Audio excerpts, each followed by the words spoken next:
Tonight, David Muir reporting. We take you inside two cases. A mother just 19 years old. She was trying to protect her daughter. She fought like hell. Another case into a beloved teacher, her whole future ahead of her. Mysterious cold cases. It gives you chills even today. Yes. What links both of those cases is the cutting-edge forensic technology inside this lab. It sounded like science fiction at the time. Can they be solved? You'll see it unfold right here as they unmask the killer in both cases. Catching the killers on tonight's 2020 The Codebreakers. Tonight we take you inside two cases. Two young women, both brutally murdered in their homes. The killers in each case evading police for decades. In one case, a mother just 19 years old, she was engaged to be married. Her fiance, who was about to marry her, adopt her daughter, he gets home and he immediately notices something is wrong. There's blood smeared on the stairway. The killer had attacked her in the bedroom. There was handprints of her trying to hold the door closed, and she just wasn't strong enough. Another case in Texas, a beloved teacher, her whole future ahead of her. Drove in to Memphis. She just started a new school. She was loving teaching her students. She was in a very good place. 911, what's your emergency? What's going on? Oh, she was murdered. What did your daughter do? She's been murdered! You remember walking in and what you discovered. I remember walking into the bathroom and seeing her body on the floor. She'd been handcuffed. That's correct. She had been handcuffed with her hands behind her back. There were about 36 different wounds on her body. She put up a fight. Of course, the question, who would want to kill each of these women? The mystery behind their murders would torment their loved ones for decades. They've got handprints, they've got footprints. Why are they not finding this person? It was like the talk of the town forever.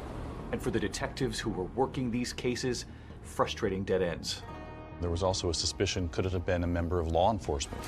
Right, there was no forced entry, so our speculation was that it was somebody that she knew or somebody that presented a position of authority that could have garnered that trust to get inside the apartment. All of these questions lasted for years and years. Yes. Yes. Both of these brutal murders were cold cases for decades. And what links both of those cases all of these years later is the cutting-edge forensic technology inside this lab. Tonight, you'll see it unfold right here as they unmask the killer in both cases.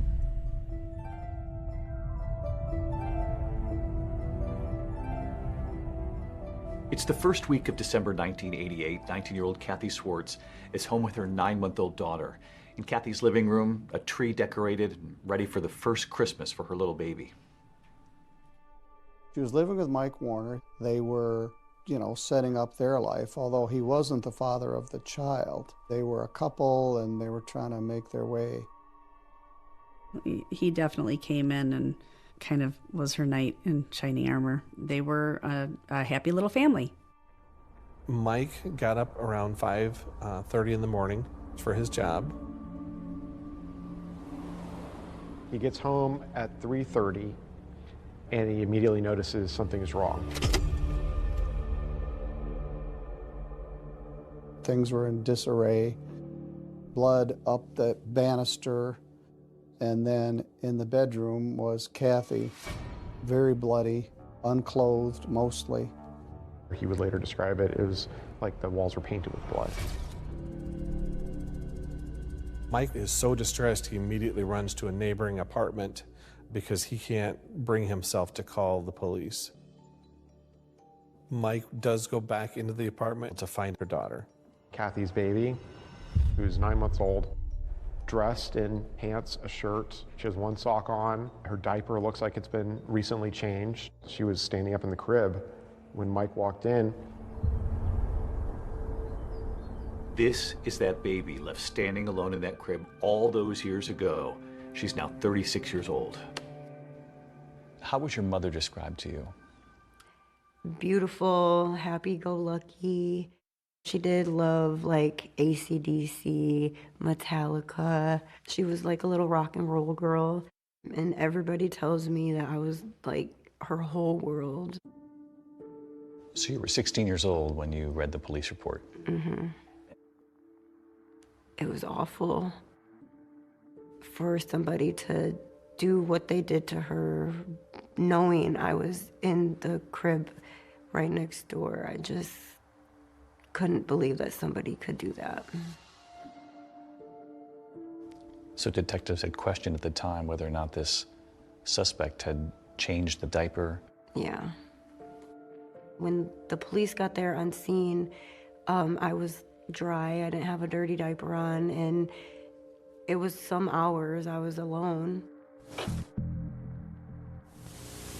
So one of the first things that investigators notice is that there doesn't seem to be any sign of forced entry, which again suggests that she knew the person who came in and killed her. She was very good about locking her doors. I would call her and I would say, hey, I'm going to come over. And I would go to her door. It was locked. And I would knock. And she would, who is it? And then she would let me in. We theorized that the assault started in the kitchen because in the kitchen there was passive blood drops on the floor. And then the smearing goes up the stairway to the upstairs bedroom. There are defensive wounds found on her hands. Her throat has been cut in multiple places. She's been strangled. She fought like hell. She was trying to protect her daughter, and she did. And the idea that this happened and you were just a couple of feet away. Yeah. Makes me mad that I wasn't old enough to help her. I'm 100% convinced she was trying to save her baby. Because I feel like she would have just ran outside and yelled, but I was upstairs. And she wasn't going to leave that apartment without me.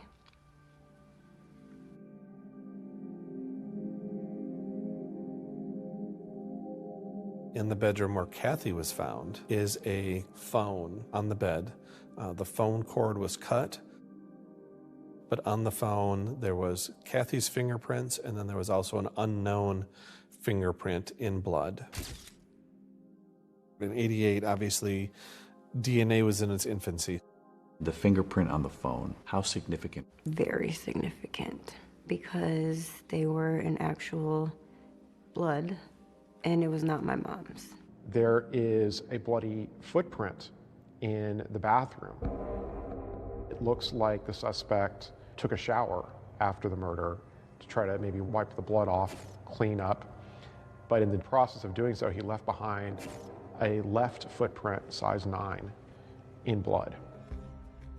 And then the person left without being seen and without being discovered. It was very unsettling that something like that could happen. It just didn't make any sense. None of it made any sense. But when crime scene investigators passed through that gruesome scene again, this time with a new forensic light source, they find a new clue, and one that was imperceptible to the naked eye. It was like a great big neon clue. It's like, holy smokes.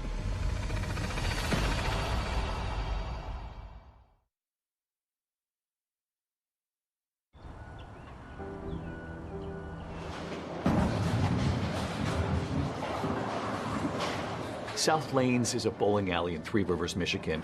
It's the social epicenter of this small town where Kathy Swartz's father ran the pro shop.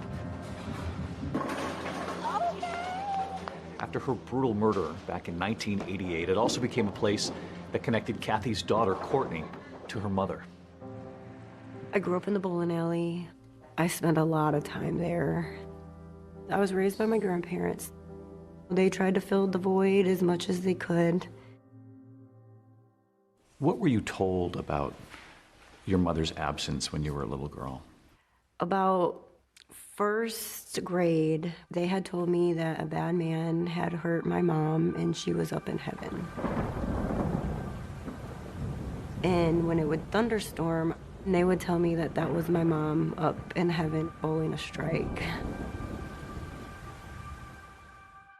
So it was pretty cool watching the thunderstorms as I was little, because I'm like, oh, she must be bowling pretty good today. Your mother's best friend, Jennifer, Mm-hmm. has told you a lot about your mom. Yes, she has. Kathy and I were very good friends. I've known her since grade school, so we've been friends a long time. Kathy was like somebody you could count on. She was a good listener, always there for you, just a, good person.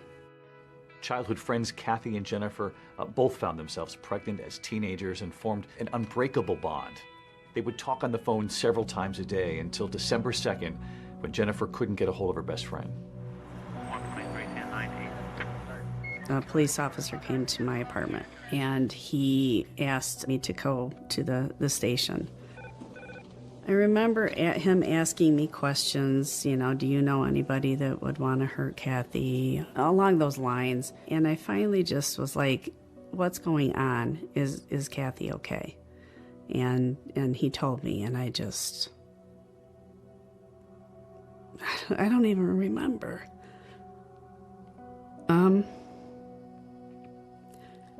I know that the first thing out of my mouth was, is Courtney okay? Where is Courtney? I do remember pictures of our first Christmas tree, and she had presents under there for me, but she never got to give them to me. We can see it's the pain you still carry with you. They were a young family just starting out. Kathy and Mike Warner had only been engaged about 3 weeks before her brutal death. And since he was the one who found her body, of course, police would have a lot of questions for him. When the police initially interviewed him, he had this kind of flat affect to his voice. He didn't seem to be all that upset that she was dead. He didn't get emotional, and that seemed very suspicious to police. I can't imagine, walking into that scene and what that does to somebody. There was polygraph examinations that were done with. We were able to verify that he was at work in Sturgis all day long, and there was no way he could have came back to Three Rivers to do it. I had no doubt in my mind that he didn't have anything to do with this. I knew it in my heart. No, he loved her. She and Courtney were his world. I go by Judge Jeffrey Middleton now, but at the time of this, I was Chief Assistant Prosecuting Attorney. We would have maybe one homicide a year, not a young woman killed alone in her apartment during broad daylight. At that point, they were leaving no stone unturned. So the police department actually rented the apartment for a month after the crime, just so that we could return and continue to look for clues and process. This is one of the first cases where they deployed alternative light sources. They went into the crime scene with a black light. On the refrigerator, they noticed 2 pieces of writing. Metallica was written on the refrigerator, and Harley was here. These were inexplicable writings that apparently had been erased. And we found that someone had written on her body, probably in magic marker, on the inside of her thigh, and said, "I was here," with an arrow pointing up toward her groin. That was not visible to the naked eye. And when detectives speak to Kathy's friends, they hear about an ex-boyfriend named Troy Schultes. It turns out he had a nickname, Harley, which of course got their attention. He was a huge fan of the band Metallica. In fact, he has a Harley-Davidson decal on his truck. The truck was spotted outside Kathy's apartment that very afternoon of her murder. Well, that's who I told them to look at and, to question. I know a lot of other people did too. I don't know how to really describe it, but it was not a good they were not good together. When they further look into him, he doesn't have an alibi for that afternoon. So he immediately becomes their #1 suspect. They pick him up for questioning, Troy Schultes admitted that he was the one that wrote on the refrigerator and on the wall in the apartment, but he never admitted to writing it on her thigh. And he said, well, I didn't do it. And still with no solid alibi for the night of the murder, police zero in on Troy.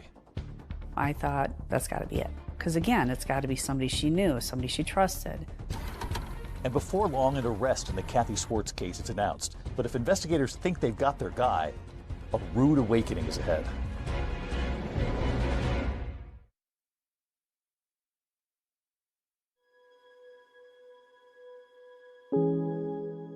Kathy Swartz's daughter, Courtney, the baby left standing in her crib after her mother was brutally murdered, is a mother herself now.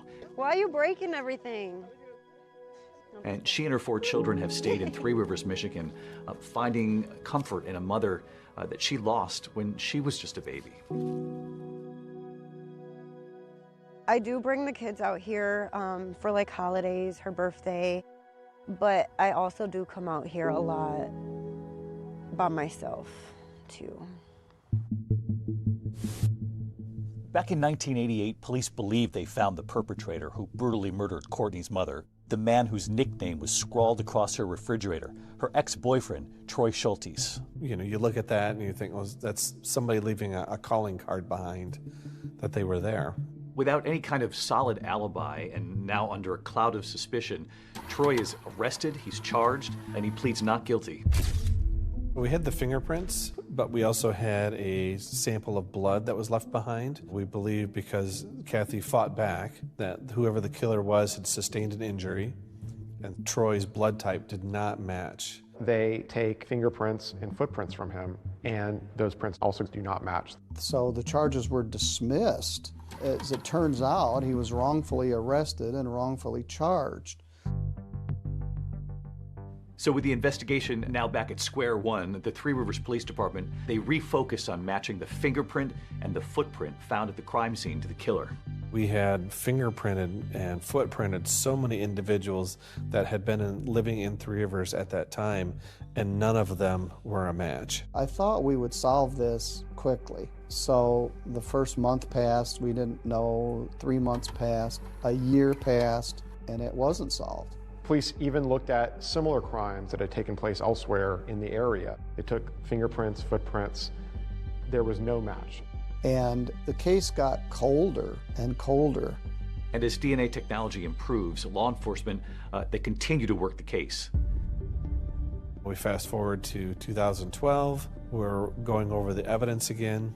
The fingerprint that they had found on the phone was in the suspect's blood, and it was still in viable condition to obtain a DNA profile from that. And we enter it into CODIS. We think that's going to give us a hit. And of course, it doesn't. As the years continue to pass, the mystery and the collateral damage for this whole community only grew. The town was haunted by this. Did you feel the eyes of the town on you as you were growing up? Yes. And I was the baby, so like everybody wanted to take care of the baby, and you know, like it's still that way. When you don't have answers, you just have questions all the time. But it definitely changed me. It really changed me. I slept with a machete under my mattress for years. So every December 2nd represents another year without justice for Courtney and her grandparents. Today, the family is together remembering Kathy on the anniversary of her death. It's hard. Real hard. I felt a certain point that I wasn't sure that they would ever find out. Probably right there, before she died. It's been 25 years, but remembering hasn't gotten any easier for David Swartz. I think, yeah, probably the worst thing for me is the why. Why? Why did it have to happen like something like that?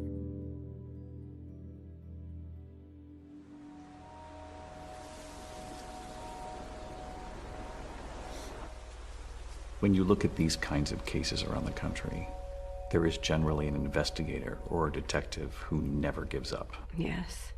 And in this case, it was Jeffrey Middleton. Yes. He is a great guy. What was it, do you think, that kept him going on this case for so long? He was young, just starting out, and this was really the only cold case in our town. I spent more time on this case than any other case in my entire career. Sometimes in later years, I would pretend I was on vacation and lock myself in the library and just go through this file. As Courtney got older, she would call me sometimes and ask if I knew anything, and I never had any answers. Police have DNA, fingerprints, and a lot of physical evidence. What they don't have is the person who murdered a 19-year-old Three Rivers woman in 1988. Here's a lot of the evidence right from property. Eventually, the Three Rivers Police Department decided to partner with the Michigan State Police. They're convinced that with advances in DNA testing technology, that the Kathy Swartz case can finally be solved. In Kathy's case, we had DNA that was in CODIS, and we had not gotten a match. We'd exhausted, the fingerprints, and these things which normally get us a hit did not. So I honestly felt like the genetic genealogy was our only chance for solving this case. And then 3 years ago, Othram, a forensics lab in Texas, now enters the picture. Promising something everyone close to the Kathy Swartz case has waited decades for: answers. Othram uses DNA technology to help identify victims and perpetrators when law enforcement cannot. They knew that it was an unknown male contributor to that DNA, but they didn't know who it was. But all these years later, they said, well, look at this and see if there's something you can do with it. And you were convinced you could? We were absolutely certain that we could help the Michigan State Police work this case. They said, we'll get you a lead back. We're not going to guarantee that it's the lead, but we'll get you a lead. They had over 1,000 suspects. All of a sudden, it's narrowed down to 4. It was our breakthrough.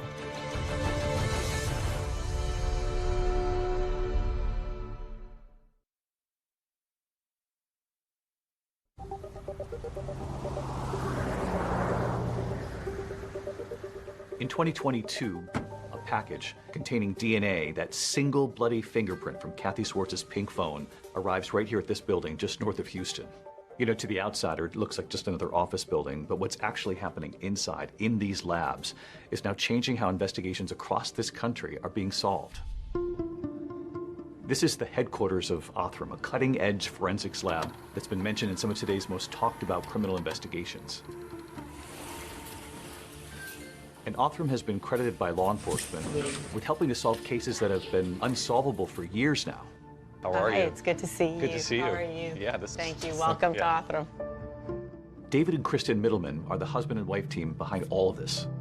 Everything you see on our right side will be forensic. Everything you see on the left side will be research. Not every case is suitable for DNA testing right now. Burnt remains, exploded remains, really difficult mixtures. But we hope that one day we live in a world where every case can be suitable for DNA testing. So you'll hold on to remains for a while and keep trying. We don't give up ever. The Middleman's partnership, both in work and in life, actually began over a few blind mice. It's the year 2000. You've just started your PhD at Baylor. You're doing a study on mice? I was. And there was another young scientist.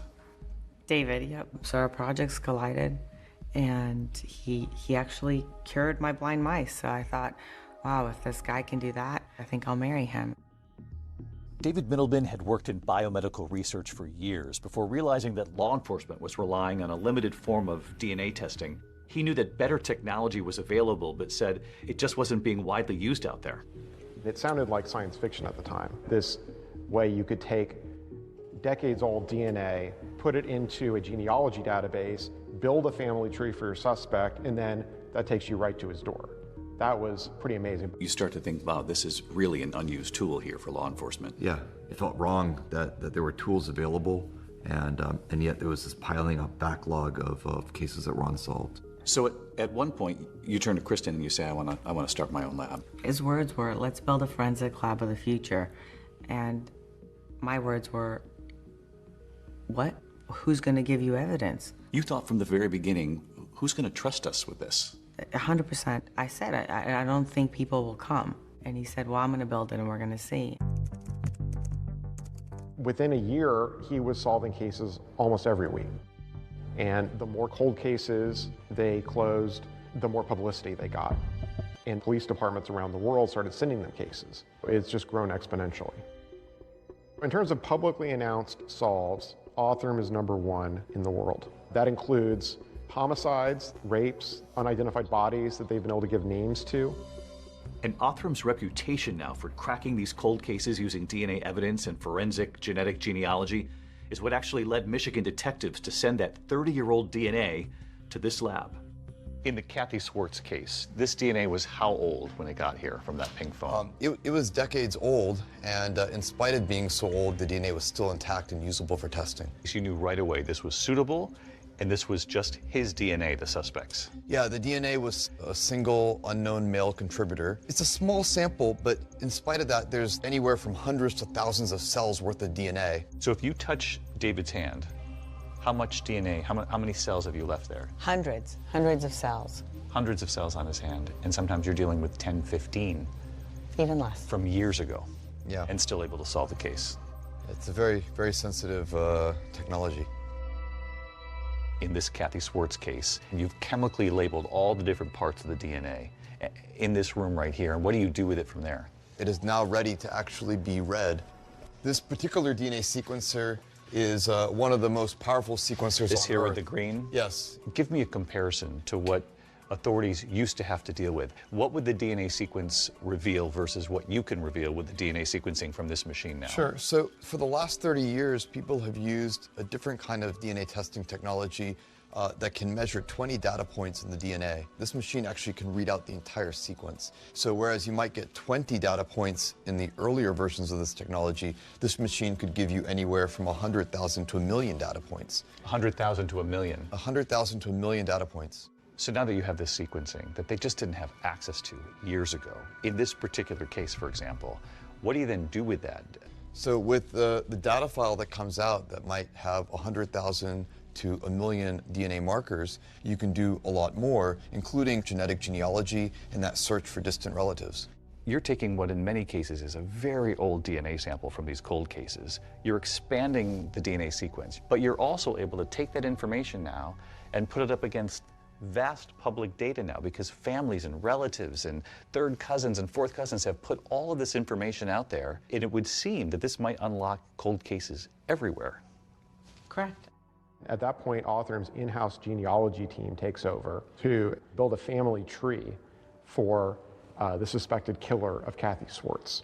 These types of crimes going unsolved have a ripple effect across society, not just the victim and the family not having answers, but the law enforcement that worked the case for decades, consumed by a case they can't solve.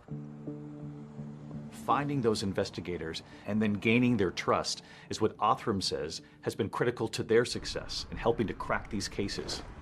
In those early years, you have no background in law enforcement.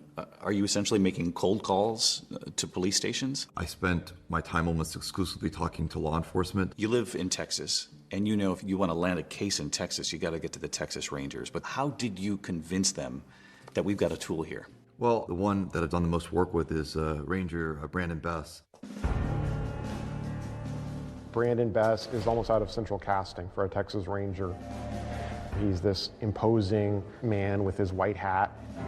When David Middleman founded Othram, nobody had heard of them. And when Bess visited in 2019, he was really kind of taken aback. David walks in this room, and it's to speak to David's confidence in that he's wearing a t-shirt that's about 2 sizes too small. He's wearing jeans that have holes in them. It looks like he hadn't slept in 14 days. His hair standing up. I have instant respect for him because I can tell this is a guy that doesn't give up. Bess came away impressed. He heard about the opportunity to solve a cold case, and he thought, let's team up. And he had one case in mind. They told me it was the most heinous thing that had ever happened that was unsolved in Beaumont.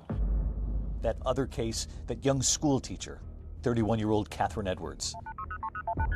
911, what's your emergency? Get me the police, please. What was unique about this case? The victim was a school teacher, well-liked by everyone. There was no sign of forced entry. So it's just a very odd situation. It didn't add up. This is a crime of violence, a crime of passion, a crime of control. It gives you chills even today. Even today, yes, even today. Either it was someone that she knew or someone that presented themselves as an officer. It was almost like whispered in the hallways, it could be one of our own.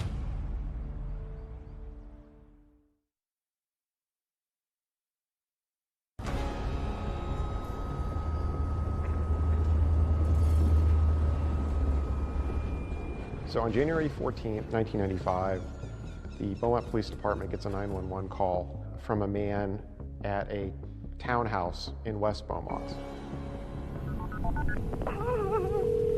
Oh, Jesus! 911, what's your emergency? Get me the police, please.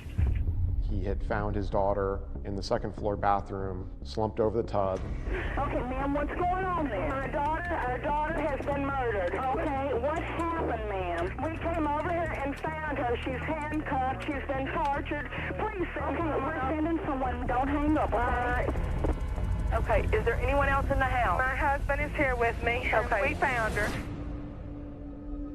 That woman was Catherine Edwards, and she's a teacher at a local elementary school. She was supposed to have plans with her sister and family for lunch. When she didn't respond by phone call, they went by her house and found that her car was still there. Got inside the house with a key. Her father said he grabbed her and pulled her over and rolled her over to look and see if there's anything he could do. He was crying hysterically. Get the police and an ambulance. To listen to the emotion in those calls, you know, just gut-wrenching. In my 30-plus years, I'd never heard anything like it. Dad covers her with a towel. Police show up. There's one officer by the name of Carmen Brown. She shows up first, and she secures the crime scene. And that officer, Carmen Brown Apples, says the memory of her entering Catherine Edwards' townhouse has played over and over again in her mind for decades. You remember walking in and what you discovered? I remember walking in and going up the stairs, looking first into the bedroom that was very much in disarray. What did you find as far as the bedroom and the bathroom? Bedroom, there was looked like there had been some type of tussle in there. Things had been knocked around. Sheets were partially torn off. A portion of the bedpost had come off. And then walking into the bathroom and seeing her body on the floor. She'd been handcuffed. That's correct. She had been handcuffed with her hands behind her back. When her mother said her name, yes, you thought, I know her. I know her. I went to college with her. We were in sororities together. She was so full of life and so friendly and so nice. That just always stuck with me. To come to the scene and then suddenly realize it was Mary Catherine, it just knocked me for a minute. It gives you chills even today. Even today, yes, even today. She is not your typical victim by any stretch of the circumstance. It was an extremely unusual case.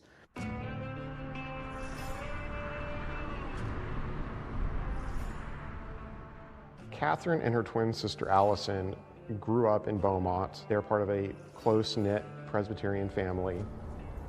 They both attended Forest Park High School and then Lamar University, which is in Beaumont. And they both became school teachers at the Beaumont Independent School District.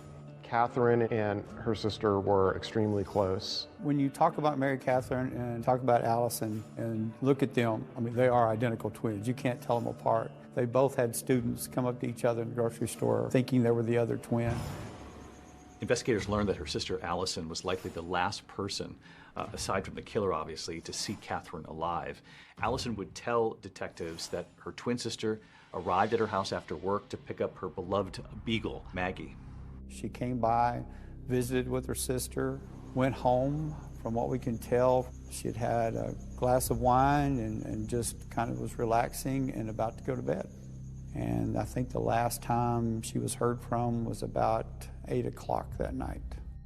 One of the neighbors told police that he heard someone clomping down the stairs overnight on the night of January 13th. There was a 12-year-old boy and his dad that were staying with some friends that was right next door to Catherine Edwards' townhome. He heard somebody run down the stairs and then a door slam, and a little while later a car sped off with loud music. There were some other neighbors that heard some loud banging. It lasted for 60 to 90 seconds. And they said they never heard a scream, so they just figured that something else might have been going on. They had no idea that there was a murder taking place next door. Crime scene investigators found that there was no sign of forced entry, which is significant because it either meant that Catherine had kept her door unlocked or had potentially recognized her killer and let him in. Of course, in these cases, it's standard procedure for investigators to look at those closest to the victim. And really, from the beginning, her ex-boyfriend is seen as a prime suspect. But critical evidence from the scene actually points in a different direction. The crime scene investigators at the time also collected a lot of evidence from the house, and one of those pieces of evidence being the bedspread. Investigators found semen on Catherine's bedspread and from the rape kit. We've got some DNA here. Now we just got to match it. The DNA actually doesn't match her ex-boyfriend, and he's now cleared in the case. And there are no matches to the DNA in CODIS, which is the National Criminal Offender DNA database, either. Police were really stumped. They tried every avenue they could think of, but every avenue hit a dead end. One of their initial theories was that the killer had some sort of law enforcement background. The handcuffs were Smith & Wesson. That's a popular brand with law enforcement. They were trying everything they could think of. They really did. They went and tracked down sales of handcuffs in this area, receipts. All members of the Beaumont Police Department were tested. There were no matches. It kind of sent a panic through the community. You know, if this can happen to somebody in a really quiet part of town, could it happen to them, kind of thing. It went from a rumor to just spreading like wildfire throughout the community. Everybody wanted to know, was this a one-time deal? Was this a serial killer? The case would go cold for decades, and obviously it's just one of hundreds of thousands of unsolved murders in this country. But then in 2020, two investigators, Ranger Brandon Best and Beaumont Police Detective Aaron Llewellyn, decided to take a fresh look at the case. At the time, Bess had just been connected with this new lab called Othram, and Detective Llewellyn knows that there's DNA that's actually available to test in this case. But when Brandon presented Othram to me right then and there, I'm like, let's make this happen. We believed that was going to be our only hope. The last hope for answers, the DNA evidence from the murder of that elementary school teacher, Catherine Edwards, is now headed to Othram for testing. Bloody fingerprint left on a phone and a footprint. And in the case of that Michigan mom, Kathy Swartz, what new lead is about to be uncovered right behind this glass? You'll see right here tonight how both cases are about to crack wide open, sending investigators across this country to find the killers they've been searching for decades. The person that did it was in the 10,000 pages of police reports. You have all these puzzle pieces, but if they don't all fit together, you don't see the picture. I want you to think about the next words that come out of your mouth. I want you to think very hard about that. We felt like we had a home run right then and there. And they said he was like a godly man down there. I was like, wow, we're gonna get some answers.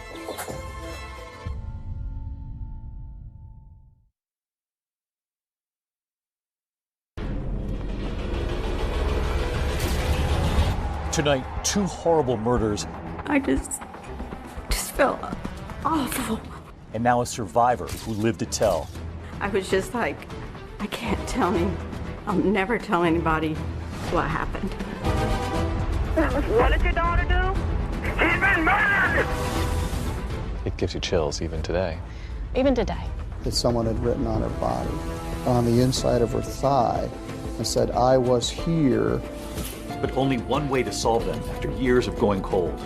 I honestly felt the genetic genealogy was our only chance. But all these years later, they said, well, look at this and see if there's something you can do with it. It's his fingerprint, it's his bare bloody footprint, and it's his DNA. It turned into a massacre. The floor goes out from under you. I'm like, no way, this cannot be happening. He said, your sister's dead, your sister's dead. There's two people that know that story. You're one of them, and she's the other. And she can't talk. Without the DNA, the story doesn't matter.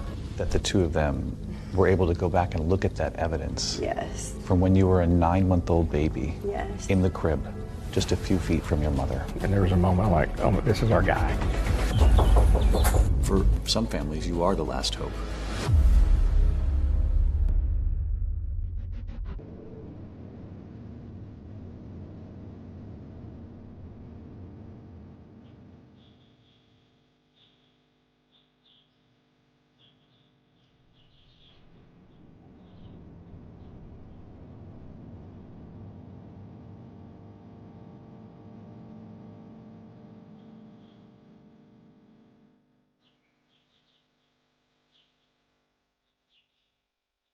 Courtney Swartz's childhood was clouded in mystery. She was the sole survivor. She was just a baby at the time during a vicious attack that left her 19-year-old mother, Kathy Swartz, strangled and stabbed to death right near her. Among the clues left behind at the scene, a single bloody fingerprint on Kathy's pink phone. It contained DNA of the possible killer. But of course, the question for decades, who was the killer? For years, you were haunted by that question. Yeah, growing up, most kids, they look at people and they don't have to think, is that the man that killed your mom? And everybody that I met, that's the first thing that would pop into my mind.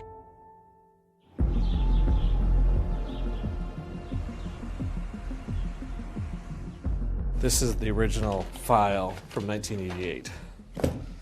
When you have your files in a cold case, the killer's name, it's in there somewhere. The profilers really believed that whoever it was would return to her gravesite. And for years, that was part of our initial our rookie training program was, this is Kathy Swartz's gravesite. If you see somebody at that gravesite, you need to stop and identify them because they could be a prime suspect in the murder.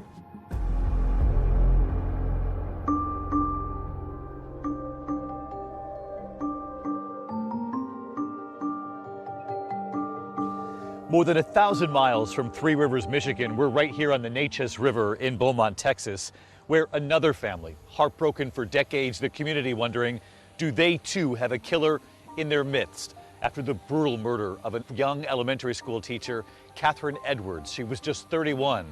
And detectives here wondering, would they ever have the tools to solve this case?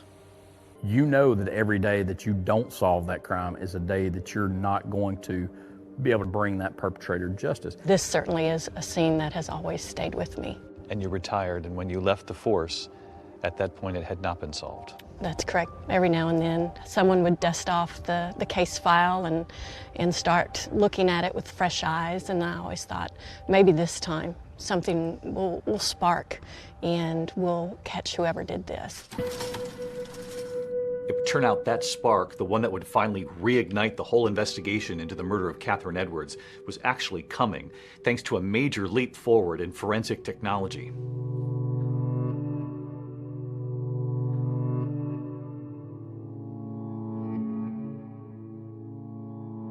In 2020, a courier drops off a package at Othram's office. And inside are a sample of the bedspread from Catherine Edwards' apartment, a vial of DNA taken from the posthumous rape kit. Othram technicians take a look and they build a genetic profile of their suspect. Investigators now have a human profile that can actually be searched in public databases to try to find possible family members across this country. And to do that, you need a genealogist to connect the dots. And Beaumont detective Aaron Llewellyn didn't have to look far for help. Aaron Llewellyn knew one who would work the case for free, and that was his wife, Tina. I remember sitting at the table one night and getting really frustrated trying to map all this out. And she's like, let me help. Actually, just move over. I got this. No, Tina doesn't ask.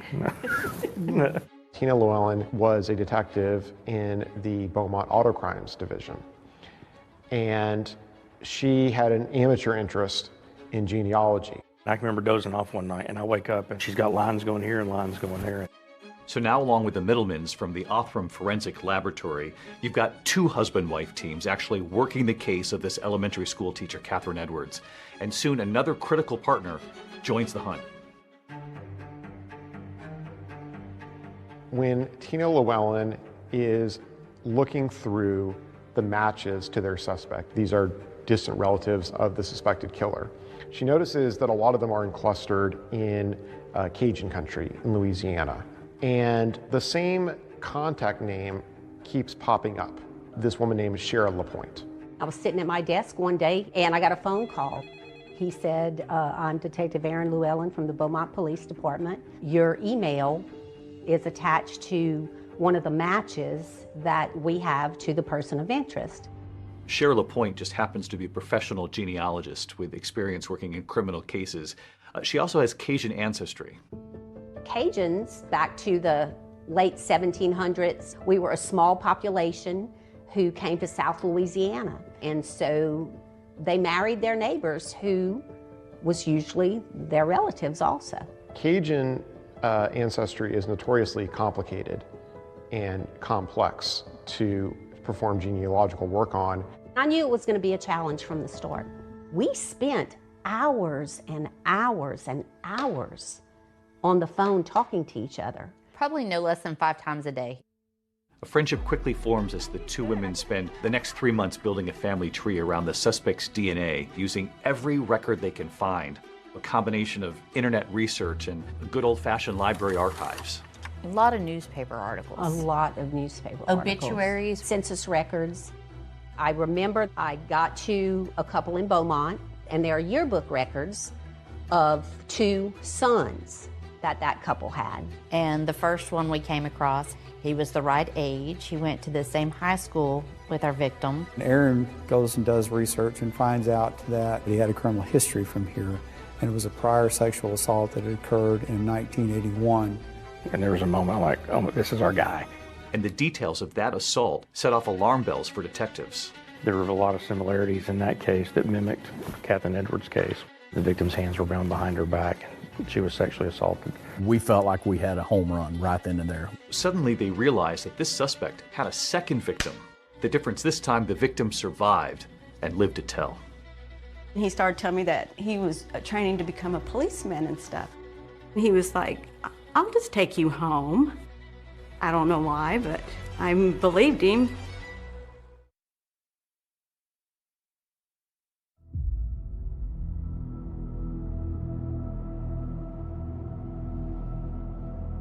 So all these years later, investigators in the Catherine Edwards case, the school teacher who was brutally murdered, now think there might have been a second victim of the suspect who is still alive, Paula Bledsoe Ramsey.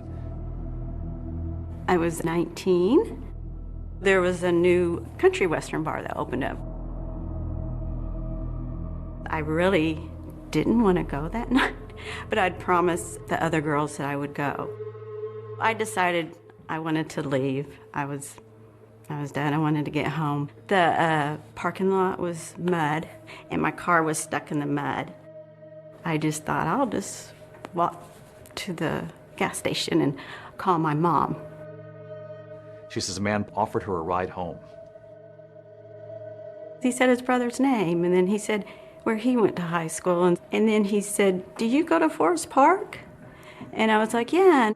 And then he started telling me that he was training to become a policeman and stuff. And so then he was like, I'll just take you home.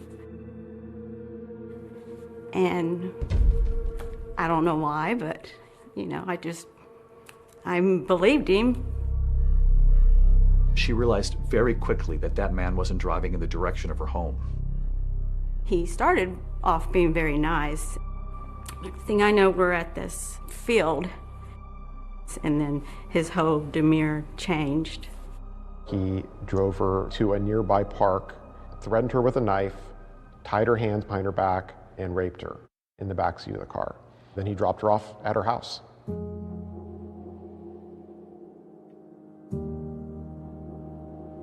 I just felt awful and shameful, and I was just like, I can't tell him. I'll never tell anybody what happened. I don't know. I was kind of like, I don't know if anybody would believe me. You know, is it my fault? Was it my fault?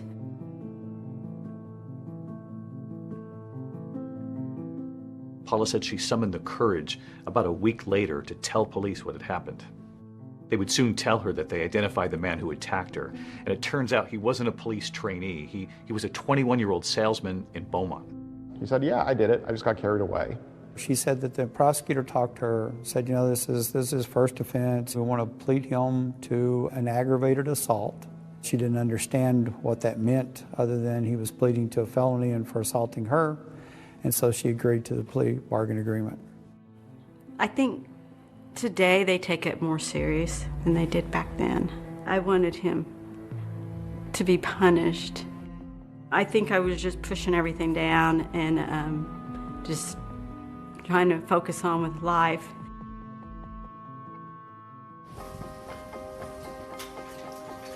Hey, good. How are you? Ranger Bess? Brandon. Yes, Good sir. to see you. Pleasure. Yes, sir. So when you looked at what had happened in 1981 with this sexual assault, you thought there's a lot here that seems awfully close to the Catherine Edwards case. I did.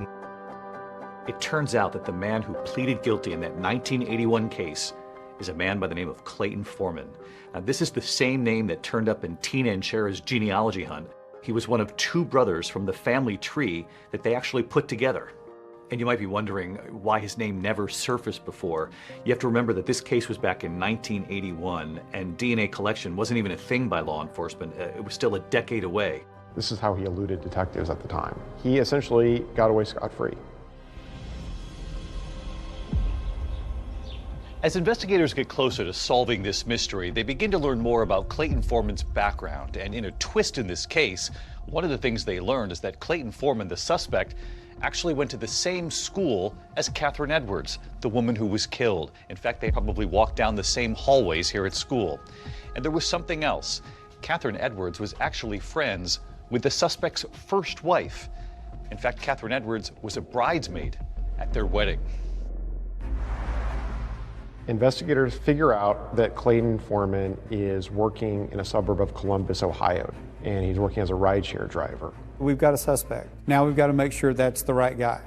So they go, they pull the trash can, they get some plastic silverware from takeout and some other things from the trash can. So you tell the FBI what you found, and they gather some trash at the suspect's home in Ohio. Correct. They shipped that down here to me, and then once I went through it, I coordinated with our lab here in Texas to see what items would be best to test, and they compared it to the evidence that we had. And we got the call. This is our guy. This is a match. Of course, we're chomping at the bit to get there to Ohio.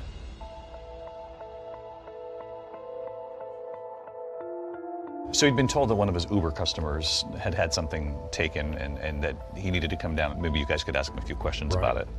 That's not what you were going to ask him about. No, not at all. What we're here about is we're cold case investigators. You want that shock and awe factor. You want him to walk in the room, you want him to see a guy with a cowboy hat on, and he knows that this is not someone from Ohio. We're asking you to visit with us about a crime that we're investigating, okay? You don't have to talk to us at all. He thought we were there just following up on an old case, like, hey, these guys, they don't have anything. They're just asking me all these questions in case they do one day. I don't think he had any idea that we had his DNA. So the crime that we're looking at is the murder of Mary Catherine Edwards. She was murdered in 1995. She and her sister, Allison, were actually in your wedding. Right. And 1982. Were you aware of the crime even? No. You didn't know that Catherine Edwards was murdered? No, sir. Did not. Wedding night only would have been the only time you've seen her? Probably so. Okay. Never, obviously, had sex with her? No. Never? Never. Did you ever go in her house at all? Any house that she ever lived in? No. Clay, I'm going to level with you.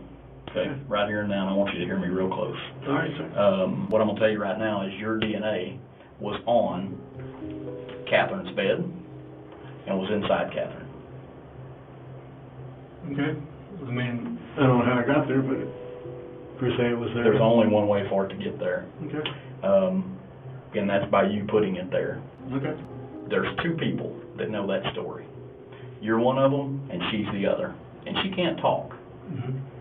What I ask you is, now, to be honest with us completely, And tell us, how did that happen? I'm not going to say anything. So if I need an attorney now, You probably need one, or you do need one. I'll need an attorney. After he makes it outside, that's when we execute the arrest warrant and arrested him. You showed up with the handcuffs that he used on Catherine Edwards. We did, and got to put him on him after we got through interviewing him. Did he know that those were the handcuffs he used? He was told. New developments tonight on the murder of a beloved Beaumont teacher. So finally, 36 years after Catherine Edwards' murder and arrest, the team can now return to Texas to prepare for trial. And in South Carolina, another team of investigators, they're now chasing a promising lead in their case because of this new technology. The murder of Michigan mom Kathy Swartz, whose daughter has gone so many years without answers. At what point did hope return for you? I got a phone call from Sam Smallcombe, and he said, we may have the guy that killed your mom. How can we help you?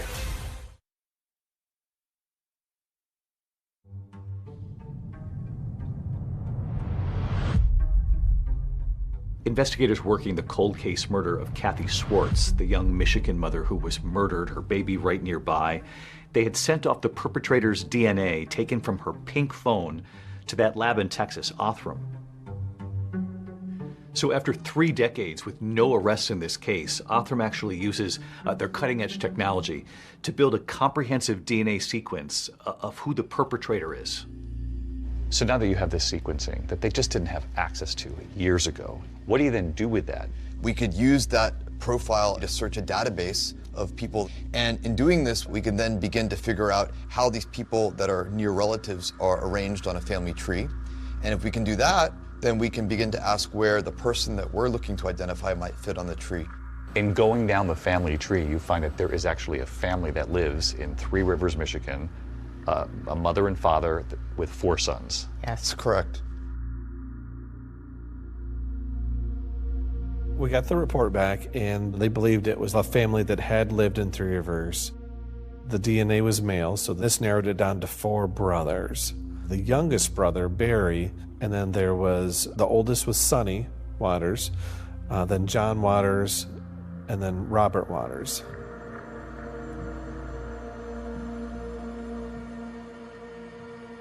We were very excited because now we have leads to run off from.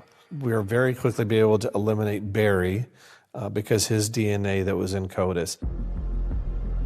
And they're able to rule him out, so they take him right off the list. Detectives then track down 2 more of the Waters brothers, who both quickly agree to turn over their DNA. 1, 2, 3, 4. And with that DNA, they're able to eliminate them as well, which just left Robert Waters. Robert Waters was married, had a couple of children, and had been living in Beaufort, South Carolina for quite some time. He was a local business owner and had a plumbing business. And from what detectives can tell from looking at his wife's Facebook page, Robert Waters appears to be a happily married family man.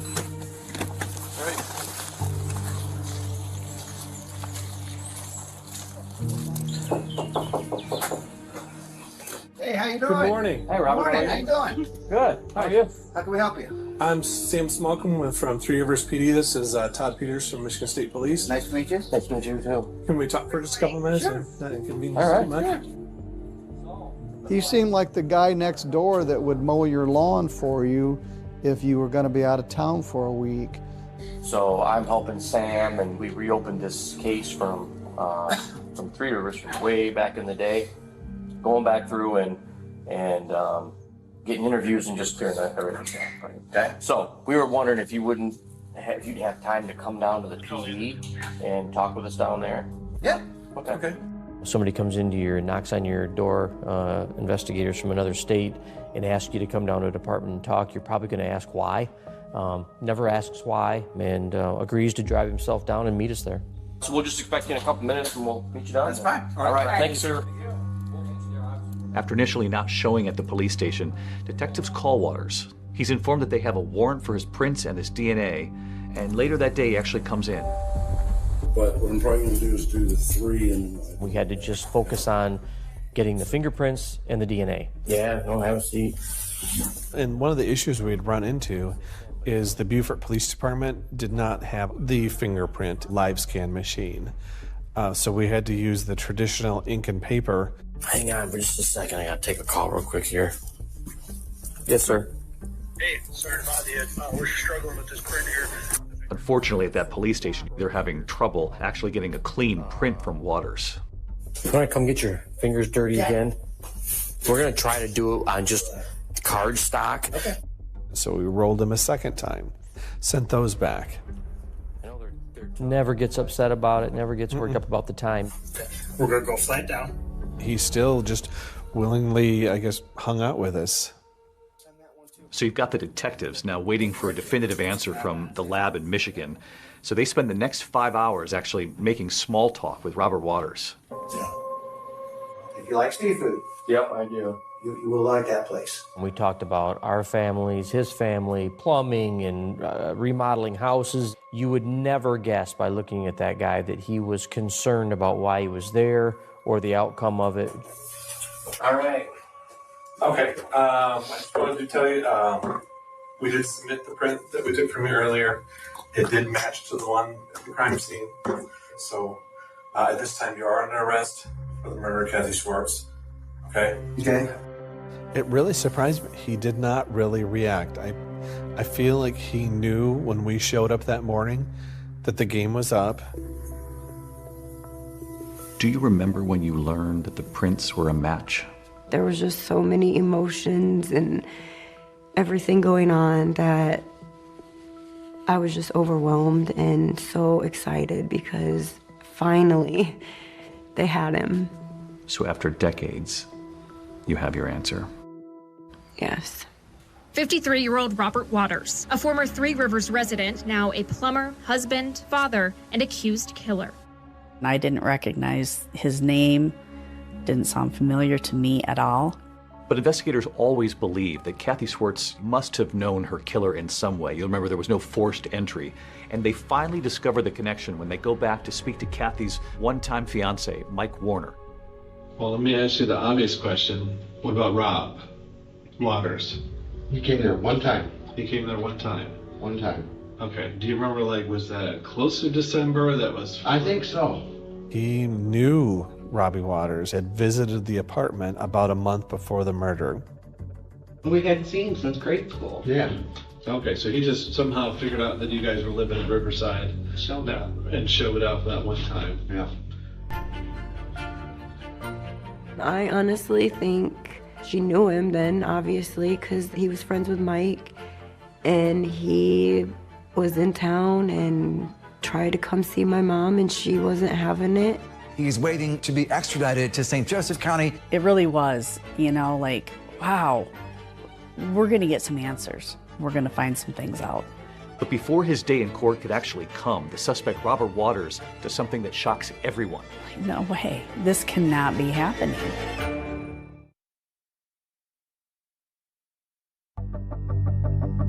A major breakthrough in a cold case murder out of Three Rivers. And investigators say they have finally arrested a suspect. His name is 53-year-old Robert Waters. Those too tight? No. The plans were already in place. He had waived extradition, so he knew that he was going to be brought back to Michigan. They go down to South Carolina, and they discover that this man had been living a full life. Yeah. Married, children, a job. A good job. A good life. And they said he was like a godly man down there. To that you say? No. They don't know the real man. But after evading law enforcement for decades, Robert Waters never makes it back to Michigan. At like 6:30 in the morning, I received a call from an investigator from Beaufort, and she had explained that she had just come from the jail and that Robert Waters had hung himself in his cell. I'm like, no way. This cannot be happening. Again, like a disbelief, like why? How could this happen? Yeah, he had some material that they'd given him in the jail, and it was some devotionals, and the parts that he had ripped out talked about forgiveness and asking for forgiveness. To me, it says that you're guilty. I mean, no one is going to do that in that situation if they're innocent. You feel robbed that you did not get the opportunity to see him face to face. Yes. I just wanted him to feel my presence in the room. What would you have said to him in court? I don't think I would have said anything. I just think I would have walked in, and my presence is enough words for him. He would have seen that baby Yeah. that he left there in that crib all the And probably my mom, because I look like her, they say. He's a coward. To take her away from all of us in the manner that he did, and then he got to go live his life. You're not gonna give us any answers. I mean, he's just a coward. But remember, there are 2 cases here that have been unlocked by this new technology. And back in Beaumont, Texas, Catherine Edwards' loved ones are determined to see the suspect in that case, Clayton Foreman, the man charged with murdering her, face a jury. Clayton Foreman goes on trial in March of 2024 in Beaumont. He is charged with capital murder. Clayton Bernard Foreman, how do you plead to the indictment, guilty or not guilty? Not guilty. There were family there, there were friends there, there were former students of Catherine's that were there to see that justice was going to be served. Prosecutors begin by playing that 911 call Catherine's parents made for the jury. Police. What's going on? I found my daughter murdered. That 911 tape was very impactful to start the trial off with. That really gets you involved and to know that something horrible happened. You know, Catherine's parents did not live to see the man accused of killing their daughter arrested. So this is left now to the twin sister, Allison, to tell jurors about her sister. Are you related to Mary Catherine Edwards? Yes, she was my twin sister. Allison is now 60 years old, and she offered really powerful testimony about growing up with Catherine. She just was always very nurturing and loving to people. And if anyone had a problem, they would come to her, and she would talk to strangers and make friends with people and compliment people, and just was an amazing person. Allison recalls the afternoon where her sister's body was discovered. Catherine just never showed up to this lunch. So eventually her father, Lum, agreed to go check on her. And my dad answered the phone. And he was frantic. And he said, "Your sister's dead, your sister's dead." And it was just heartbreaking to see. I mean, her twin, identical twin, is what she would have looked like today if she was alive, and there she is up on the stand testifying. And the emotion and the love and the hurt, all of it came out and was so impactful with the jury. Allison said when Catherine died, she thought her parents died a little bit that day too. It was horrible. They were never the same. But we decided as a family after that happened that we were gonna not let what happened kill us too, and that we were gonna live to honor her, and that's what we always did after that. In a heart-crushing moment, Allison shares with the jury how she honored her sister after her death. 4 years later, I had a daughter, and her name is Catherine. Catherine Ann, after my sister. And she never got to know her. My oldest was 9 months old, and she was her godmother, and she never got to know her either. You can know the case inside out, but until you see somebody testify and see the raw emotion that's going on, that was raw emotion that they relived on the stand. Excuse me, thank you. The prosecution's next witness is about to detail the surprising connection between Catherine Edwards and Clayton Foreman. And you got married to a person by the name of Clayton Foreman. Yes. What she's about to tell the jury about his reaction to Catherine's death.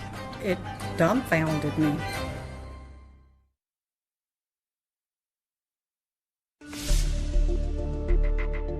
Jurors in the trial of Clayton Foreman, the man accused of killing that school teacher, Catherine Edwards, are now hearing about this investigation that took nearly 30 years, and all of it now culminating with this cutting-edge DNA testing done by that Texas lab, Othram. Please have a seat. I was very eager to get to the courtroom. I work at Othram. We'll do the testing, and it will result in the building of a DNA profile to generate new leads in the investigation. It's one thing to solve a case, and it's another to be able to defend how that work was done, allow it to be interrogated openly and critiqued. We want to see at least 50% of the markers, and you can see that in actuality we had, it looks like 87%. So that's far in excess of what is necessary to produce a workable profile. Without the DNA, the story doesn't matter. That's that one puzzle piece that puts it all together. So prosecutors want the jurors now to hear from the woman who can actually detail the connection between that school teacher, Catherine Edwards, and Clayton Foreman. She was married to him. My name's Diana Coate. And remember, Catherine Edwards and her twin sister were actually bridesmaids at the wedding. Were they friends of yours in high school? Yes. She also testified that while she was married to Foreman, she actually discovered something unnerving in his car. You had found a briefcase in the trunk of the defendant's car, is that correct? That's correct. All right. What was inside the briefcase? There was a gun, a set of handcuffs, and some horrible pornographic material. Okay. Regarding the gun, was there any reason for him to have a gun that you knew of at the time? No reason. I mean... Is there any reason that you knew of that he would have a pair of handcuffs in the back of his trunk? No. Did you ever talk to him about that? No. I didn't know what he would say. I didn't know what he would do. And later, when questioned by the defense, Diana said she never saw the briefcase again. She also recalled an odd conversation that she'd actually had with her ex-husband about Catherine and her twin sister. He had told me that in high school, he would see them in the hall, and he always thought they were so cute because they were twins, and he felt as though he wanted to make sure he protected them. After 11 years of marriage, Diana and Foreman divorced, but they continued to stay in touch. And she tells jurors how 2 years later, in 1995, she actually called her ex-husband after finding out that Catherine had been murdered. Was that very upsetting to you? Yes. When you told him, how did he react? He didn't. It was very shocking to me. It had like no feeling whatsoever, and just basically was like, oh, really? And it dumbfounded me. Excuse me, thank you. And there was one more witness jurors would hear from, Paula Ramsey, Foreman's victim from 1981. It had been decades since Paula had even heard the name of the man who assaulted her. It was a Friday, and I was at work. My phone rang, and it said Beaumont Police. This emotion came over me, and I was like, what, is someone messing with me? And on the other end of the line was Detective Llewellyn. He said he's a suspect in a murder. And that's when he started telling me about the DNA. And he said, it is a cold case murder. And I was like, you don't even have to ask. I will go. I will testify.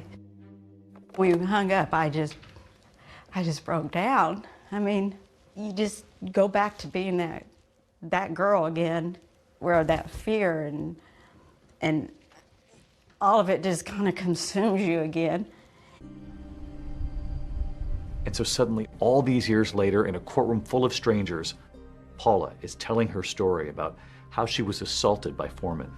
Did he do something with your hands? He tied them in the back, behind. He took your hands, put them behind you, and secured them with an object. Do you believe that object may have been a belt? Yes. Did he threaten to cut your throat if you didn't do what he wanted? Yes.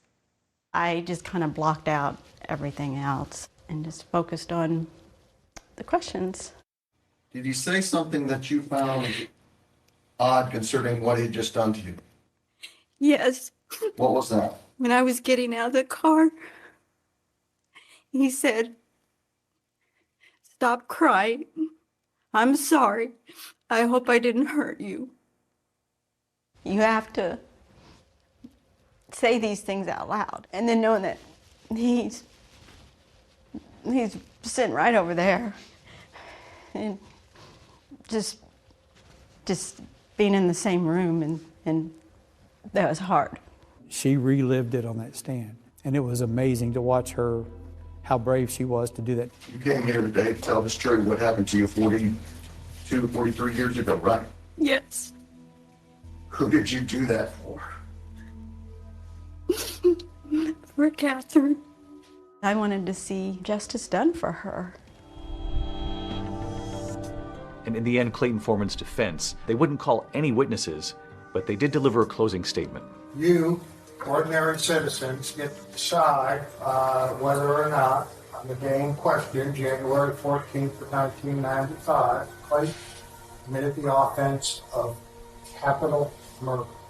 He may not like it, what he did back in 81. That doesn't make it a murder. That doesn't make him that he went out and killed somebody. The case was very one-sided, and the prosecution had all the witnesses, had all the evidence. There's very little the defense could do. The verdict is in. 29 years of waiting came down to 7 days of testimony and ultimately 52 minutes of deliberation. I'll tell you that anytime I've had a jury trial, I'm scared to death when they're walking back in that room. That is the most tense moment ever for me. We, the jury, find the defendant guilty of the offense of capital murder. It took police nearly 30 years to bring Clayton Foreman to trial for the murder of Catherine Edwards. It took the jury less than an hour to convict him. It was very fast. He was sentenced to life in prison. It was just relief. I was thankful that I did it. Thankful that it did help. It did help putting him away. It was an extraordinary thing to have closure in that courtroom for that young school teacher. And that other case, the mother who was brutally murdered, her baby, just a few feet away. Now, she's about to meet the couple who unlocked this case.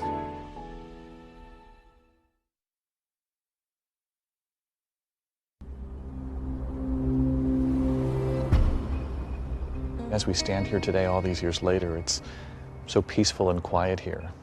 It's hard to imagine what played out behind us. It is. Thankfully, the detectives worked very, very hard on this. And never gave up. Never gave up, and they solved it. Detective Llewellyn called me, and he said, "Hey, Carmen, you remember how you said you always wanted that case solved before you retired?" Well, I know you've retired, but I think we got him, and he did. I can see the satisfaction on your face. Justice after all these years. After all these years, absolutely. Justice, finally, for that elementary school teacher, Catherine Edwards. And in the second case, justice as well for Kathy Swartz's daughter, Courtney. Hi, Courtney. Hello. Hi. So these are the two who helped solve the case. Hello, Kristen.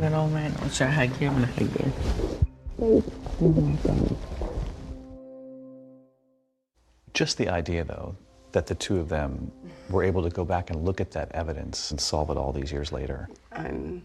I can't even, I don't even have no words. You don't need words. I'm glad you have answers. Thank you. It's unbelievable just in my career to see, like when I started in '97 to where we're at today. You have these cases that are literally going nowhere. You give them this DNA sample and the next thing you know who your suspect is. Do you think that there are cases like this all over the country right now just waiting to be solved with this new technology?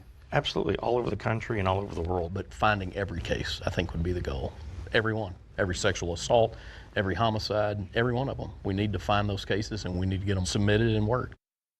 And that means answers, finally, for thousands of families. Sure, absolutely. There are tens of thousands of little tubes of DNA in crime labs across this country, and all of them have answers. I think we're going to live in a world in this lifetime where there are no unidentified victims that are named voiceless, where perpetrators are caught the first time they commit a crime. For some families, you are the last hope. For many. Yeah. I don't believe in closure when you've gone through something as horrible as one of these violent crimes, but I do believe that truth allows you to turn the page. I have been living with this for 36 years, and these people, they took their time. they solve this case with DNA so I can close this book and open up my own book with my own kids. And there's no words for that. And we should know that lab, those DNA decoders, Kristen and David Middleman, Othram, they recently announced their 455th DNA match. Deborah, they are solving these cases. And how incredible, David. Catherine Edwards' killer, Clayton Foreman, will be eligible for parole in 30 years. He'll be in his 90s. He's appealing his conviction. That's our program for tonight. Thanks so much for watching. I'm Deborah Roberts. And I'm David Muir. From all of us here at 2020 at ABC News, good night.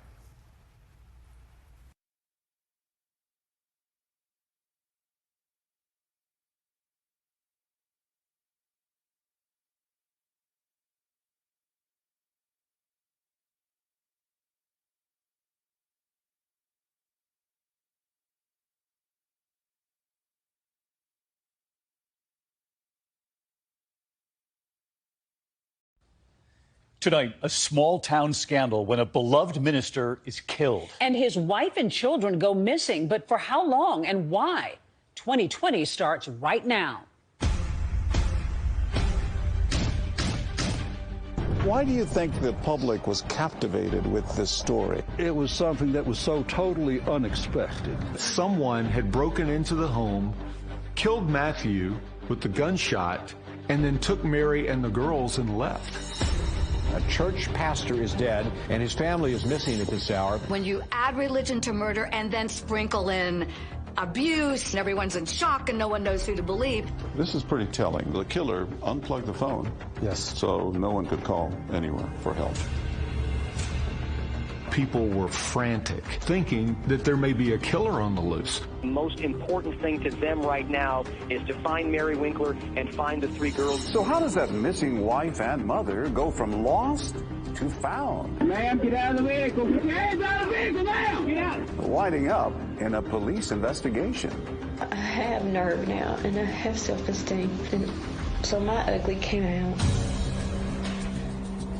I guess my ugly came out. What does that mean? We could not have fathomed what actually did come out, not in our wildest thoughts. This is stuff that doesn't happen to church folks. The ugly side came out. Somebody ended up shot dead.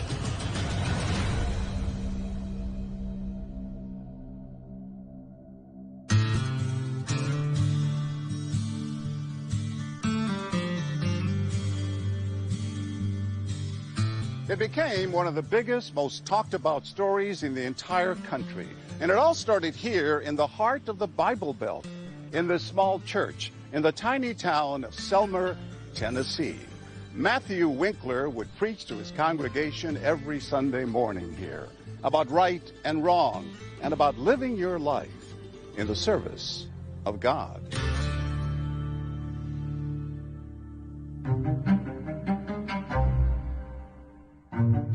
On March 22nd, 2006, everyone was gathering at the church, ready for the Wednesday night service. Matthew Winkler was pretty new at being the new head preacher, so he certainly didn't miss any services. It's unheard of for the preacher, his wife, and his daughters who are there every week, and they don't show up.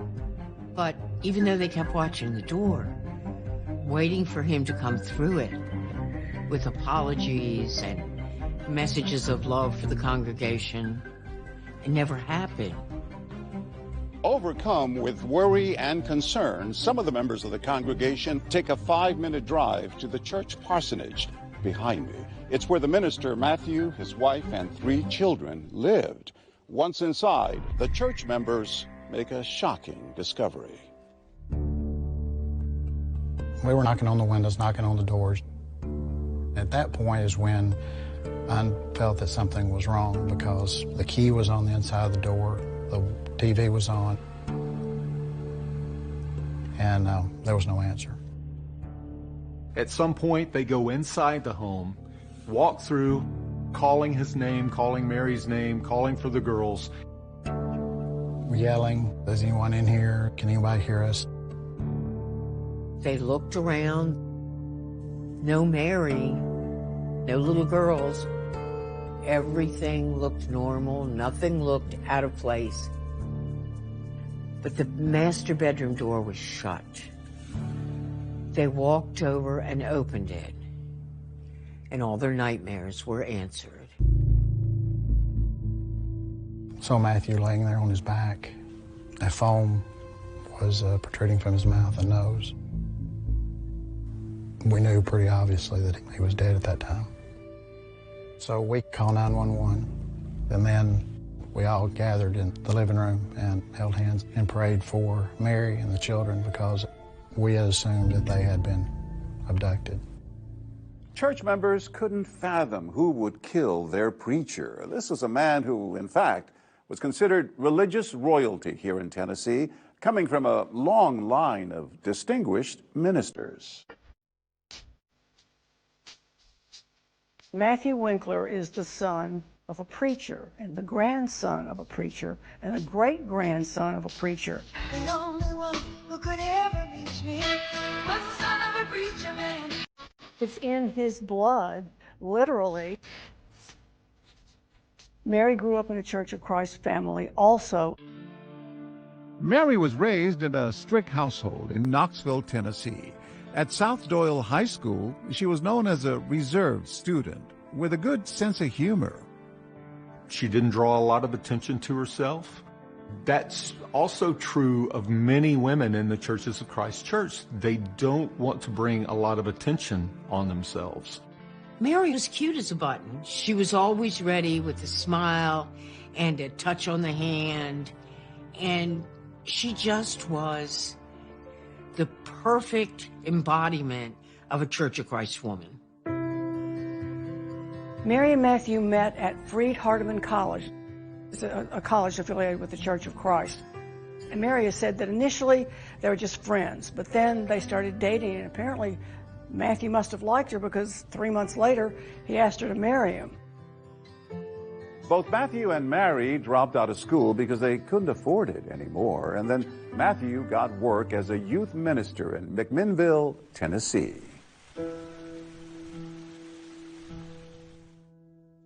How would you describe the Church of Christ to someone who's not familiar with it? It's very conservative, a Bible-based church. We say we have no creed but the Bible. They believe in the literal interpretation of the Bible. And there are scriptures in the Bible that says that a woman is subservient to the man. Board of elders, the preacher, all of those in the leadership positions are men. Tell me about Matthew's temperament. Gregarious, somebody who could go into a room of strangers and make friends within minutes. Magnetic personality. Magnetic personality. Your impression of Mary? Mary seemed like a frail and vulnerable woman. She had a downcast look. She would not make eye contact. And she was walking 3 or 4 steps behind Matthew. Matthew had this feeling he couldn't measure up to his father.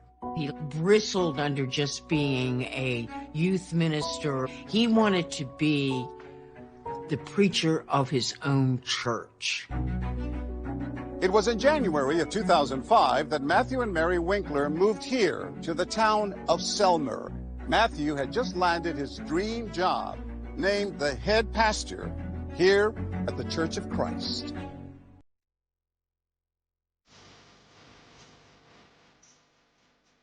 Selmer is a sleepy little town in Tennessee, right by the border with Mississippi. It is a place where people sit out on their porch drinking sweet tea and talking with their neighbors as they walk by.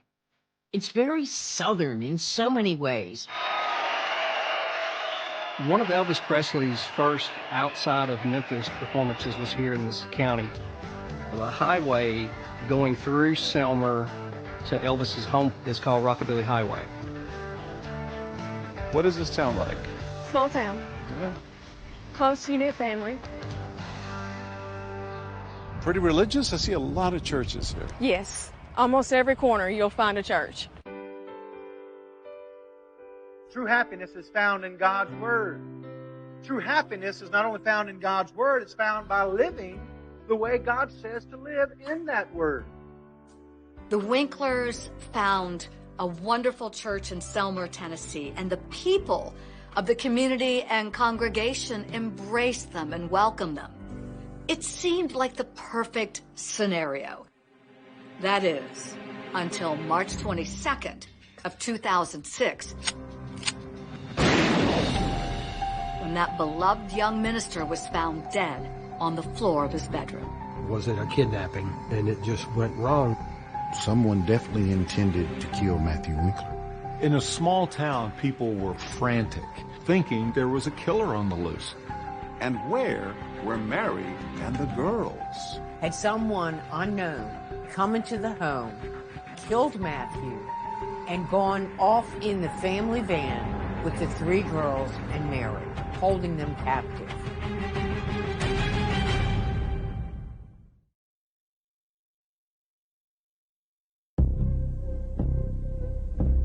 On March 21st, 2006, in the small town of Selmer, Tennessee, Matthew and Mary Winkler, along with their 3 little girls, settle in for a quiet evening at home. They order pizza and watch the animated movie Chicken Little. The sky is falling! The sky is falling! But somehow, this everyday peaceful family activity would turn into a gruesome crime scene with seemingly deadly intention. Matthew Winkler was shot in the back with a 12-gauge shotgun. 12-gauge shotgun is either used to hunt or personal protection, and it's used to kill. My initial thought was someone definitely intended to kill Matthew Winkler. Members of the 4th Street Church of Christ find their beloved minister, Matthew Winkler, dead in his home, just minutes away from the sanctuary. They immediately call the police. Where were you when you got the phone call? I was at home, of course, in bed, or getting ready to go to bed. Then I immediately started reaching out to the agents and the crime scene team to get them to start responding to this location.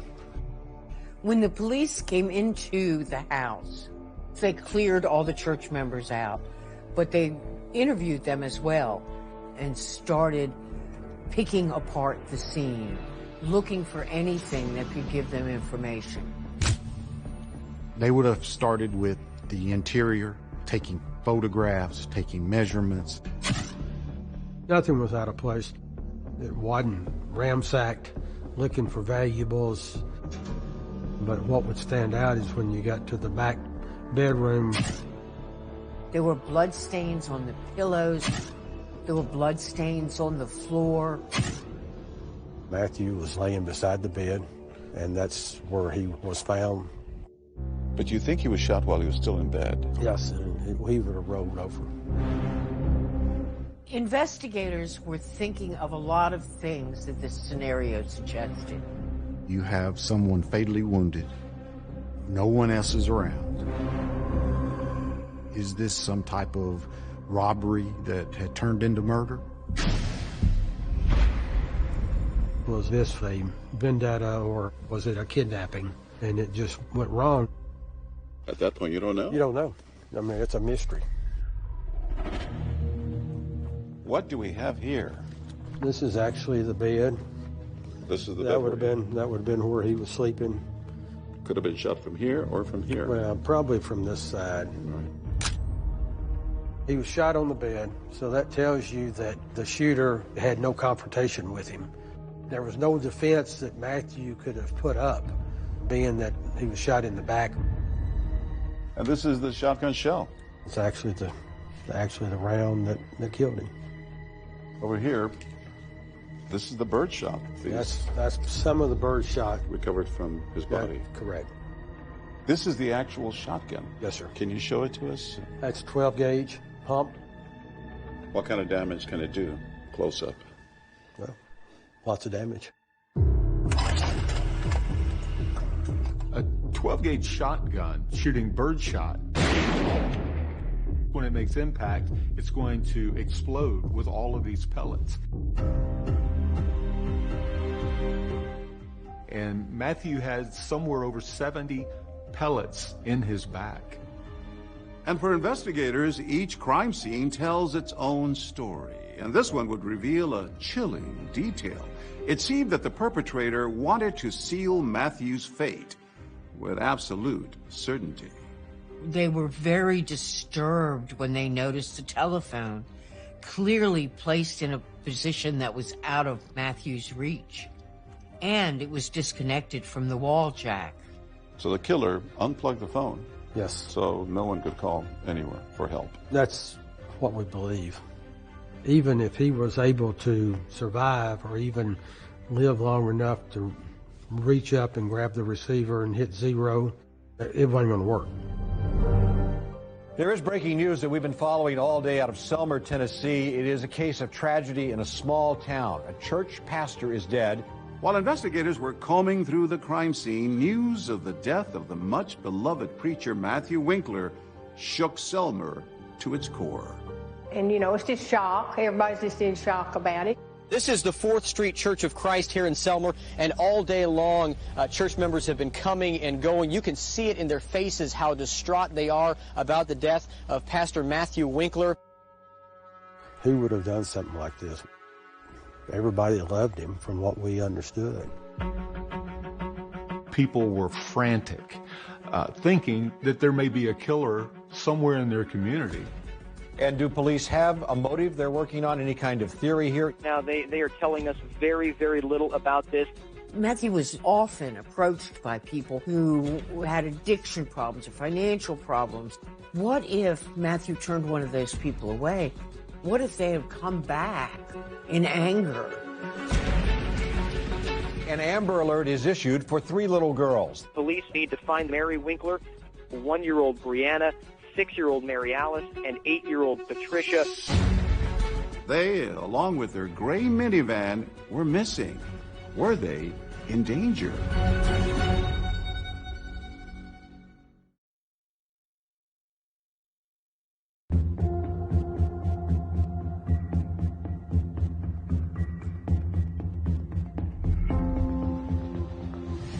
An Amber Alert is issued for 3 little girls. They disappeared from their home in Selmer, Tennessee. Their mother is missing as well. Church members found their father, Pastor Matthew Winkler, dead. With a young minister found dead in his bedroom, the community of Selmer was on edge. There was a possibility this could have been a burglary that turned into murder. Who is here in our community would do that? This person's loose. People were worried. Take a look at the van the mother and the children may be in. It is a 2006 gray Toyota Sienna. The most important thing to them right now is to find Mary Winkler and find the 3 girls. Almost 24 hours after the discovery of Matthew's body, there's a sighting of a gray minivan matching the description of the Winklers' missing vehicle. It was spotted in the seaside community of Orange Beach, Alabama. That shoreline is particularly spectacular. They call it the Gold Coast of Alabama. 1025, get ready. I was traveling westbound on the road directly behind us. That's it. 10-4, that's the vehicle. And this van pulled right out in front of me, a Toyota Sienna minivan, matching the description of the van we'd been looking for. 10-4, we're pulling in the parking lot, 1033. Knowing that there was a possibility that Mary and her girls had been kidnapped, they were extremely cautious approaching that vehicle. They had their guns out. Ma'am, get out of the vehicle. Get your hands out of the vehicle now! Yeah, step out of the vehicle. Put the vehicle in park and step out. There she was, Mary Winkler, in a pink jumpsuit, looking as innocent as anybody walking down the street could look. With no supposed kidnapper behind the wheel. Walk back! Walk back! Keep walking! Mary Winkler goes from being a potential victim to a suspect in her husband's death. She got out and she never asked why she was stopped, why there was officers pointing guns at her or anything. She made no really expression on her face, and she was detained. Hey girl, how you doing? After we detained her, we ran to the minivan to check the welfare of the children. They just kept repeating, what's going on? Where's Mommy going? Did my mama do anything?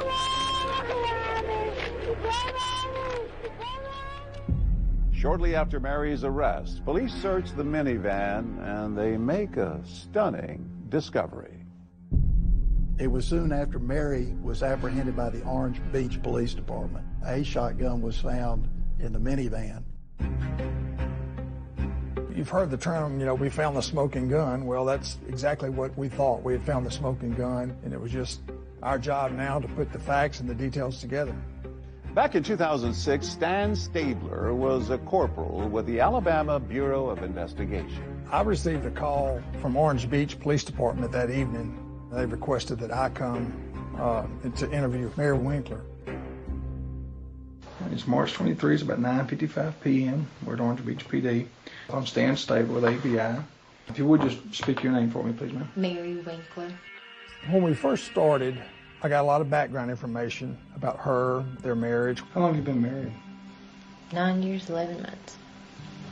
How was your marriage? Good. We talked about the children. I met your daughters, and very sweet girls. Had McDonald's, they eat, they're wrapped up in blankets, warm, watching a movie. Thank you. I wanted to build a rapport with Mary where she felt comfortable with me. Have something to drink? Water's fantastic. Okay. Sitting across from him is this eerily calm mother of three, 400 miles away from home. Stan Stabler wondered why did Mary Winkler drive her girls all the way to Orange Beach, Alabama? They've never been to a beach that they remember. This is just my last time to be with them. I just want to be with them before they had bad days. To have a happy day. She wanted to spend some time with the girls because she felt that she would not be seeing them after she was caught. I asked her about anyone else involved, an affair. Y'all didn't have any major problems going on? No. Anybody else involved with either party? Oh, no. She was not as emotional as a person should be if they learned about the murder of their spouse. Just go step from step and tell me what happened. I just can't. Why can't you talk to us? Is it me? No. She was very strong-willed not to disclose a lot of details. I want to hear your side. I appreciate it. I feel like you have genuine concern, and I do appreciate you. Tell me why a mother of three, a wife of over 9 years, almost 10 years, what would make you do this? Why? No comment. It was a very, very strange interview. Has he ever hurt you? Not physically. She said she did not want to talk about Matthew because she didn't, quote, want to smear him. No matter what, in the end, I don't want him smeared. All we are seeking the truth. And we're not here to smear anybody. Corporal Stabler asks Mary about that shotgun that police suspect she used to kill her husband. Did you load it? I messed it up and then put it back. Where was it? We keep it in the top of the closet out of reach. The truth started coming out. Mary admitted she was holding that gun. She didn't admit that she pulled the trigger. Said she didn't remember that. How many times did you shoot? Just one time? Surely not. Huh? Surely not. How do you know you didn't shoot more than once? I don't. And then finally, after almost 2 hours of questioning, a possible motive. I love you dearly. But gosh, he could just nail me in the ground. I have nerve now, and I have self-esteem. And so my ugly came out. When the ugly side came out, somebody ended up shot dead.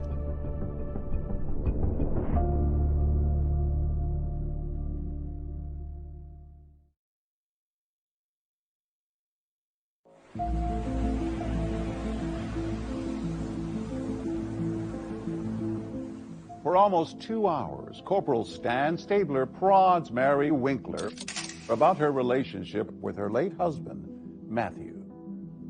Mary Winkler eventually, during that interview in Alabama, did tell investigators that he picked on her. What she was describing is someone who was abusive. How would he run you down? Bad mouth? Chewing on you, yeah. Just fussing at you, Just nagging all the mistakes. time? And some well-deserved by all means. It gets old. But gosh, I don't want to talk about that now. I love you dearly. But gosh, he could just nail me in the ground. I just took it like a mouse. Didn't think anything different. I never spoke up. She told me he was a good man. He was a good father. He was a good husband. She said, you know, at times he would get mad. She related it to blood pressure problems. But he was so good. He was so good, too. A lot of times he had high blood pressure, but he'd never go enough to the doctor to get medicine for it. There's no sense, you know, just say the lady was a moron, evil woman. She said she had had thoughts in the past about killing him. Yeah, I didn't just get up and say, hey, let's see how this thing works. I've been battling it not to do that for him, and I don't know why. Was he chewing on you when it happened? I don't even know.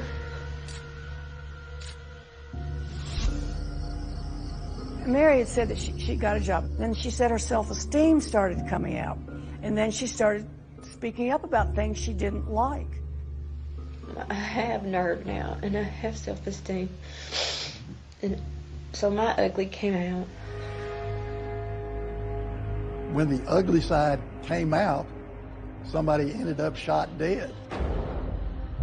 So that's what Mary's ugly side is. The side that shoots her husband in the back with a shotgun.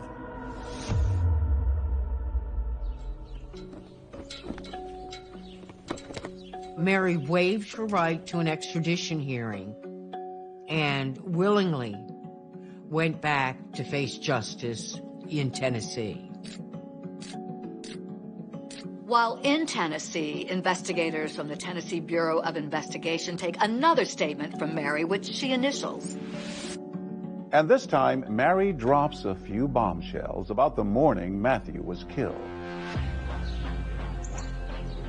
While she never admits to pulling the trigger of the shotgun, Mary does tell TBI agents she heard a loud boom, wiped blood from Matthew's mouth, and told him she was sorry. It became real obvious that there was only one thing for the police in Tennessee to do, and that was to charge her with murder. The startling account of a pastor's wife accused of killing her husband becomes big national news. This is Good Morning America. That murder mystery that has stunned everyone. A popular minister in Tennessee gunned down in his home, and the confessed killer is his young wife. Why? People were like, what? The preacher's wife? That's who killed him?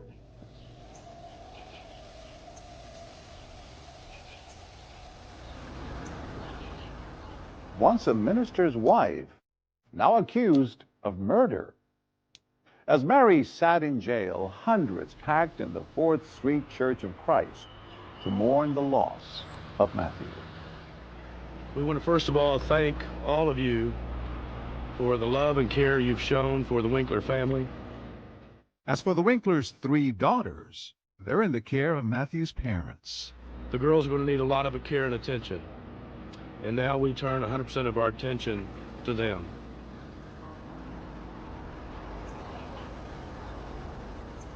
As the news of Mary Winkler's arrest spread like wildfire through this tight-knit community of Selmer, there were rumblings that her husband Matthew may have had a darker side. There had to be a good reason, some speculated, for Mary to pick up that shotgun and then shoot her husband in the back. People were wondering what would cause them to have their ugly come out.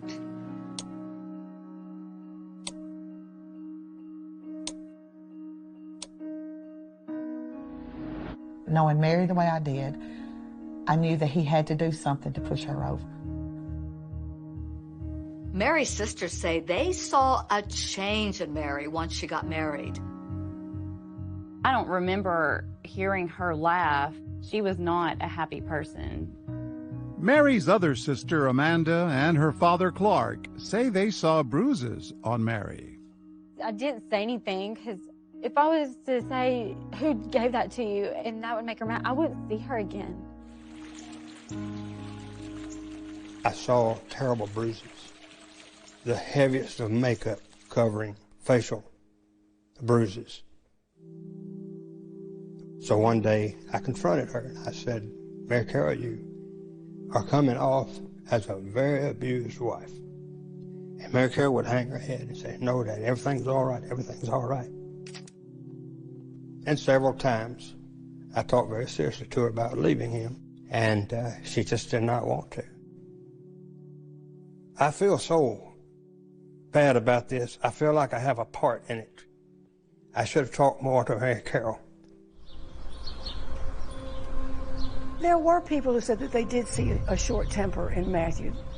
According to the neighbor, that their dog had gotten into the Winkler yard, and Matthew yelled at the neighbor. He said, keep that damn dog out of our yard or we'll shoot him.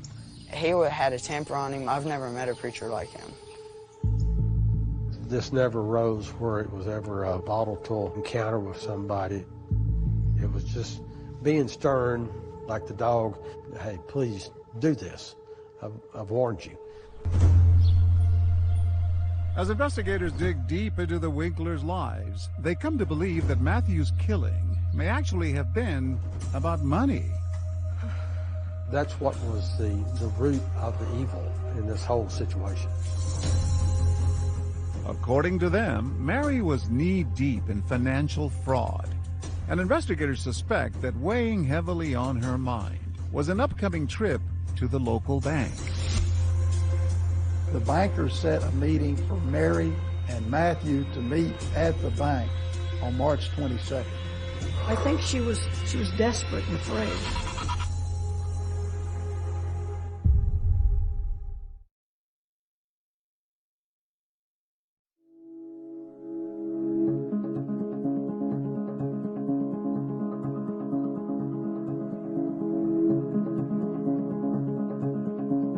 Mrs. Winkler is set for arraignment before a McNairy County judge.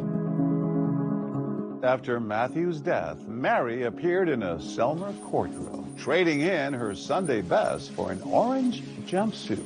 It was somewhat of a shocking vision because she just does not look like anyone who could do anything like shoot her husband.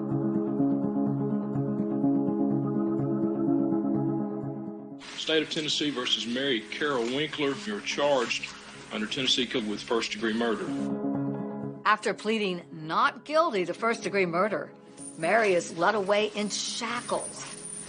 Outside of the courthouse, church members stood in solidarity with the preacher's wife. We had a special prayer for her at church last night, and we forgave her. It's in God's plan, but there has to be a reason, because if we can't believe that, we cannot go on. Mary's supporters believe that her years of alleged abuse culminated in the accidental shooting death of her husband. But investigators say the real motive in this case was money. Early on in the investigation, TBI was interviewing local banks, and they more or less came to the TBI and said, we got to tell you what's going on here. Investigators have learned from bank officials that Mary was in over her head financially. After they say she got caught up in a so-called lottery scam, which was sweeping the country. A lottery scam is when you get email or even a letter that tells you that you have won a lottery. Here's how it works. The scammer sends a counterfeit check for an initial payment worth thousands of dollars. Now, in return, you're supposed to send them money to cover the processing fees. The scammers make money off what you send them. Meanwhile, all you get is a worthless check. Mary had entered all sorts of things. So when she got this saying that she'd won $250,000, she believed it. What do we have here? These are bogus checks. So Mary Winkler got these checks in the mail. Yes. And she thought, wow, $4,880, $4,900. Yeah. You're going to receive lots more once you send us the money, but she did not send the money back. She kept all the money. Back in those days, if a person deposited a check or cashed a check, they would actually receive the complete amount of money because it immediately went into your bank account. Back then, you just didn't have the automation like you have today. So it could take weeks for the checks to come back as counterfeit. So when that happened, the banks wanted their money back from Mary, over $16,000. And that is when investigators allege Mary cooked up a scheme of her own to cover her losses. She was actually writing checks for one bank to cover checks at another bank. What investigators say Mary was doing is called check kiting, floating funds between banks, and that's where the kite comes in. And in doing so, she knew that she didn't have the funds in that bank to cover the charges, and that is an illegal act. It's easy to see how desperation can lead you down that path where you're trying to find a way out and you don't know what to do. Was there any evidence that Matthew, her husband, the minister, was in on this or knew about it? We have no evidence because he never went to the bank. He never had his name on anything. These other accounts was in her name, so he wouldn't have access to her accounts. According to investigators, Mary went to great lengths to conceal her alleged financial crimes from Matthew. They say she opened up a personal account out of town, changed her mailing address to a P.O. box, and she even tried to remove Matthew's name from their bank account. But investigators say Mary's alleged financial scheme fell apart after one late deposit sent her bank account into a tailspin. I think it got a little out of hand because she got at some point like $5,000 overdrawn, which is a really bad position to be in. $5,000 in 2006 on a small town pastor's pay and a substitute teacher. You might as well say $100,000. Things came to a head on March 21st, 2006. That day, Mary Winkler was working as a substitute teacher here at Selmer Elementary School. She receives an urgent call from the bank asking her to come in the very next day to clear up her overdrawn account. And they tell her to bring her husband, Matthew, along. In fact, in this statement to TBI, Mary admitted to having a heated discussion with Matthew about their finances the night before the shooting. She says, "I had gotten a call from the bank, and we were having troubles. Mostly my fault. Bad bookkeeping." And then she goes on to say that the two were upset with each other and that she got to a point and snapped.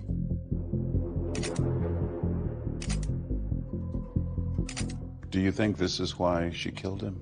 Oh, yes, that somebody's going to have to face the music, and it was going to come back on her.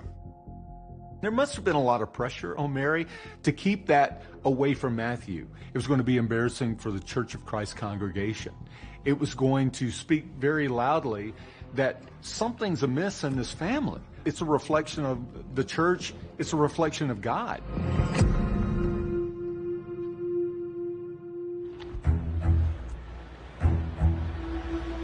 How's Mary feeling?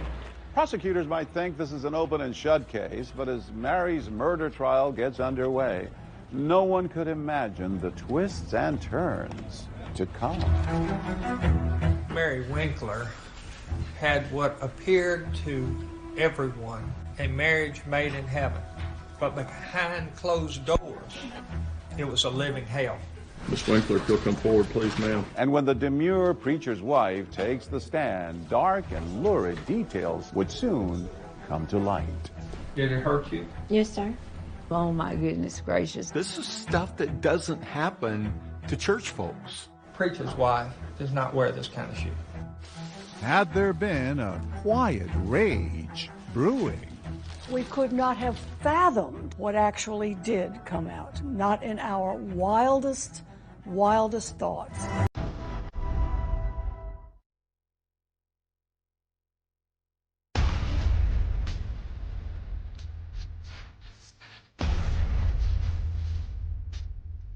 You go inside the house. What did he say? He never knew what was coming. They're talking about the spiritual leader of the community. And now he's got a hellacious shotgun wound in his back. And his wife wants you to believe that she was driven to it. She certainly wasn't acting like someone who shot her husband in the back. I don't know that anyone anywhere had any idea of what was to come in this trial. So it got heated in the jury room. How are you going to defend yourself? He threatened me with the shotgun many times, put it in my face. Mary Winkler appeared to have had a marriage made in heaven, but behind closed doors, it was a living hell. When they brought out the shoe and the wig, there was a gasp in the courtroom. Like you want me to wear it? To dress up? Dress up for what purpose, Mary? Sex. Oh my God, wow. But if you looked up spousal abuse in the dictionary, you're going to see Mary Winkler's picture looking back at you. Was Mary Winkler a victim or a villain? Will the real Mary Winkler please stand up?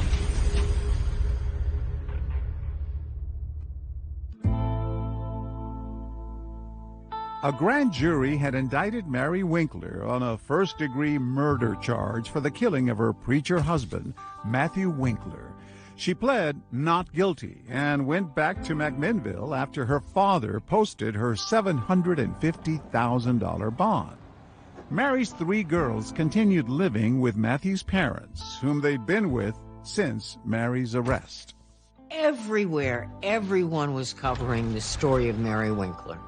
When you put the story in a nutshell, this preacher's wife shoots her husband in the back while he's sleeping and then takes her daughters to the beach. That sounds outrageous. Absolutely outrageous. How can you not follow that story? Well,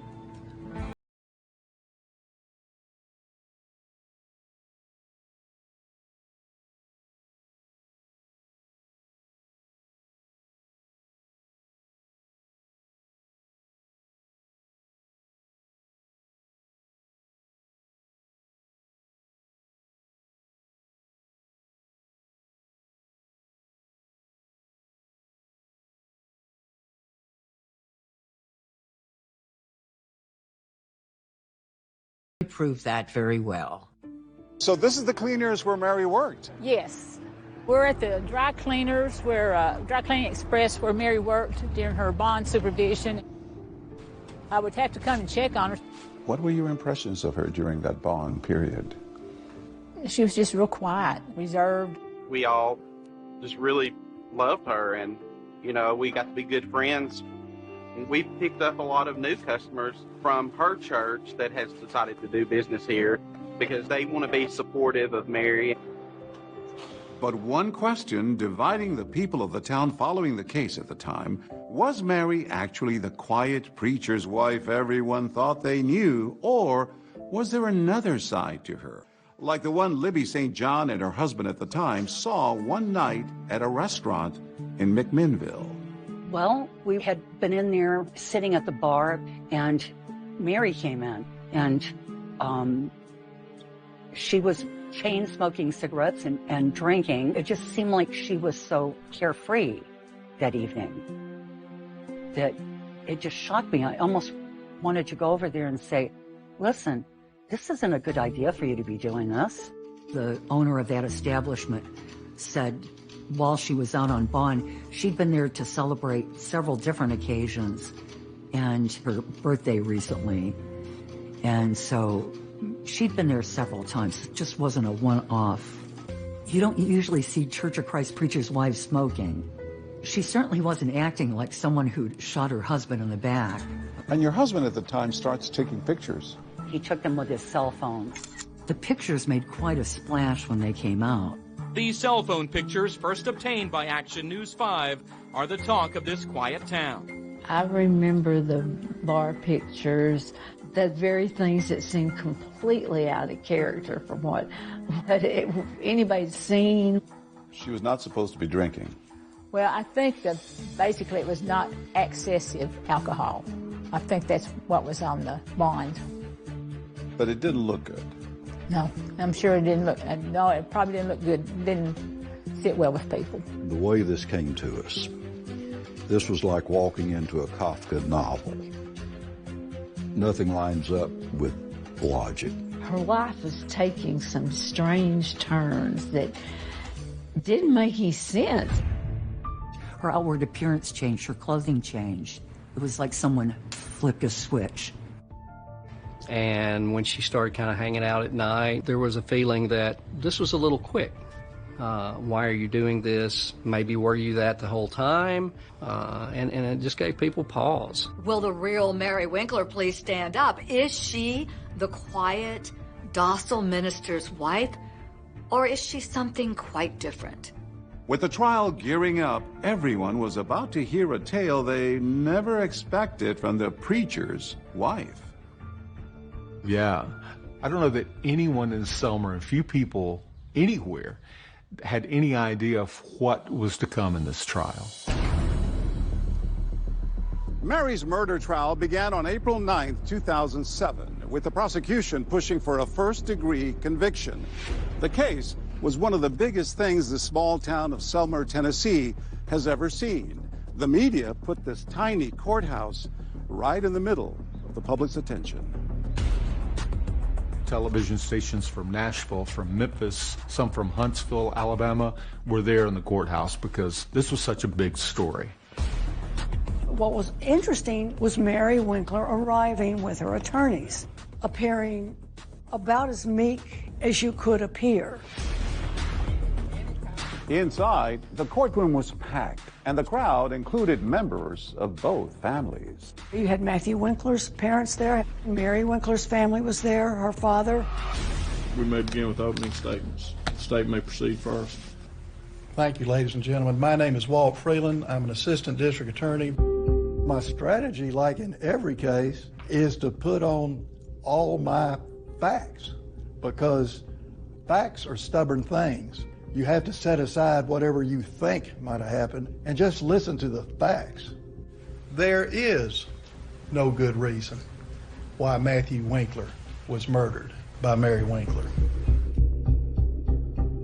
The jurors are about to hear Mary's interrogation tape, where she says she snapped because of Matthew. He would knock your self-esteem down? No, just chewing whatever. And that's the problem. I have nerve now, and I have self-esteem, and so my ugly came out. Just kind of got to a boiling point. Just boil over. There's no sense, just say the lady was a moron, evil woman, and let's go on with it. Prosecutors bring out that big, powerful shotgun that was used to kill Matthew. The point being to show the jurors that this could not have been an accident. You couldn't just pick the gun up and pull the trigger unless it had been racked. Could you prime it or pump it or whatever it takes to get it in a functioning position? Could you do that? Yes, sir. By racking the shotgun, it places a shotgun shell in the chamber so it can be fired. The fact that she did tells me she had already thought in her mind what it was going to be like to shoot that shotgun. All that leads me to believe premeditation. But to rebut the prosecution's theory of premeditated murder, the defense will call their star witness. The defense calls the defendant, Mary Carol Winkler. The only person alive who knows exactly what happened the day Matthew was killed. Someone said to tell the truth, the whole truth, so help you God. Yes, I do. The most important witness in this trial, the one that everyone anticipated, takes the stand. She testifies to some pretty shocking stuff.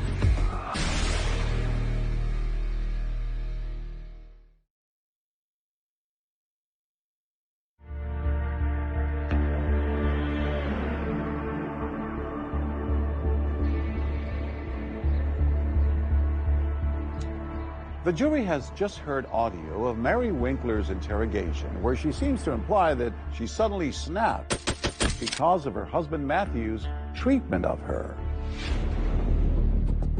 I have nerve now, and I have self-esteem, and so my ugly came out. Prosecutors tell the jury that Mary's real motive for the killing had nothing to do with Matthew's treatment of her. Instead, they say that the motive was about that alleged financial fraud they claim she was knee-deep in. This was a premeditated act because Mary Winkler was in control. Although investigators believe that the money was the motive in this case, they never charged Mary with any financial crimes. She was the one that handled the finances. The finances were in shambles. A bank investigator testifies that Mary had allegedly been scamming banks out of thousands of dollars by writing checks to herself and then floating money from one account to another. These deposits were drawn off of the same bank, First State Bank, and were deposited within days of each other into the ATM at Regions. So this check from Mary Winkler to Mary Winkler for $2,000 was deposited in the Mary Winkler personal account on March 20th, 2006. Correct. March 22nd, 2006, Mary Winkler and her husband Matthew were supposed to go to the bank and explain where the money came from, where the money went, and how they were going to pay it back. The house of cards which she had set up was falling down. March 22nd was the day it ended up that he was shot. The prosecution claimed that Mary killed her husband Matthew because of the deep financial hole that she had dug for herself. But when it was the defense's turn, they painted a very different picture of Mary, claiming she was the victim in this case and Matthew was the villain. Mary Winkler appeared to have had a marriage made in heaven, but behind closed doors, it was a living hell. The proof will show that Mary was his whipping boy. Part of the defense strategy was to put Matthew on trial. They put on the stand a church secretary who claimed she overheard some really harsh words coming from Matthew to Mary. The tone, the sounds were of anger, berating. What did you say to Matthew? Those are things that a husband shouldn't say to a wife. You are to be a leader by example and not by force. Another witness to take the stand was Mary's own sister Tabitha. And she said Mary complained that Matthew tried to keep her away from her family and control her every move. How would he act to her? He pretty much dictated anything that she did. She wasn't allowed to make any decisions for herself. She would have to say, I have to check with Matt, and it was usually no. There was testimony from the defense about how Matthew could act aggressively, but there was not a lot of information. And the jury may have thought, well, if he was this awful man, wouldn't more people have seen more? Defense ready to call us next witness. We are, Your Honor. But the defense then called Mary herself, and she testified in explicit detail. The defense calls the defendant, Mary Carol Winkler, about exactly what she said happened behind closed doors. Miss Winkler, if you'll come forward, please, ma'am. As she took the stand, all eyes in the courtroom were riveted on Mary. Mary Winkler was up there, appearing meeker than you would think anyone could. For much of the testimony, it appeared to be her head was down in shame. Now remember, the state argued that Mary intentionally killed her husband to cover up a messy web of alleged fraudulent check kiting. But on the stand, Mary had a simple answer. Matthew made her do it. Who directed those deposits? Matthew told me where to put them, and I put them in the bank.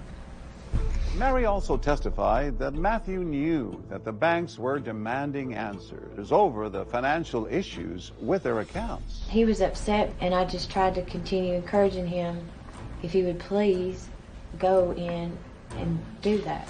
Did he say he would? He said he would, but he had been saying that for weeks. Mary explained to the jury that she didn't stand up for herself because she was so afraid of Matthew's volatility, his temper. How did he act when he yelled and screamed at you? He flailed. He just was all over. He would just be furious. He went from certain threats to more serious threats. Can you be specific to the jury about any threats? He told me one time that he was going to cut the brake lines out of the van. He threatened me with the shotgun many times, putting it in my face. He told me if I ever talked back to him, that he would cut me into a million pieces. Dan and Diane Winkler sat through a trial where they heard some awful things about their son, and it had to be very difficult for them. And their faces were stoic, but you could also see how it was affecting them too. When I asked her about abuse, I said, well, you know, did he physically abuse you? And she said, oh, no. I believe her to this day that he never abused her. There was no indication from any of the people interviewed that Mary had ever disclosed it to them as a friend, or it never came out about any physical abuse. She described Matthew as being a fine man, and there was never a hint of any abuse. But it turns out that Mary's testimony about alleged abuse on the part of Matthew was just the tip of the iceberg. This case is moving in another direction. The one question that nobody will forget is when Steve Farice handed her a bag. What's in that sack, Mary? Put it up on the screen.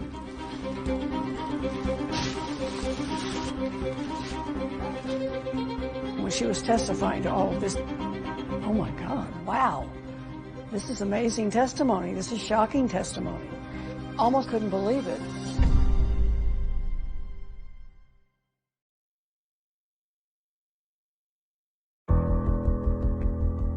On trial for the murder of her preacher husband, Matthew. Mary Winkler tells jurors that she was living in a marriage from hell. I had asked Matthew to have a divorce, and he absolutely denied it. That would not be allowed. That was not an option? No, sir. According to who? Matthew. Preachers can't get a divorce. People want to know, okay, how do you preach the things you preach, and you're divorced? Mary's defense team would also expose what they said was another dark side of the Winklers' marriage. One that would take this trial into a surprisingly different arena. What's in that sack, Mary? Shoe and a wig. Show me the shoe that's in there. Put it up on the side there. Is that the kind of shoe that you would wear to church? No, sir. Where'd you get that wig, Mary? From Matthew. Well, why was that shoe bought, Mary? Matthew wanted me to wear it to dress up. Dress up for what purpose, Mary? Sex. When they brought out the shoe and the wig and put those on the witness stand, there was a gasp in the courtroom. It was just a moment in this case, I think, that everything turned. And then hearing the preacher's wife accuse her dead husband of all of these things that were not allowed in the Churches of Christ congregations. These were sins. Mary testified that Matthew had porn up on a computer and wanted her to watch it. What would occur after he'd asked you to look at the photographs? Go have sex. Did he ever ask you to engage in any type of sex that you felt was unnatural? Yes, sir. He just wanted to have sex with my bottom. Did it hurt you? Yes, sir. The people in the courtroom, when she was testifying to all of this, you could kind of see on their faces like, oh my God, wow, this is shocking testimony. For the life of me, I have never understood how wearing platform shoes and a wig for your husband gives you the right to shoot him in the back with a shotgun. While the details of the Winklers' sex life caused a huge buzz inside the courtroom, the questions at hand were why and how Matthew was shot to death.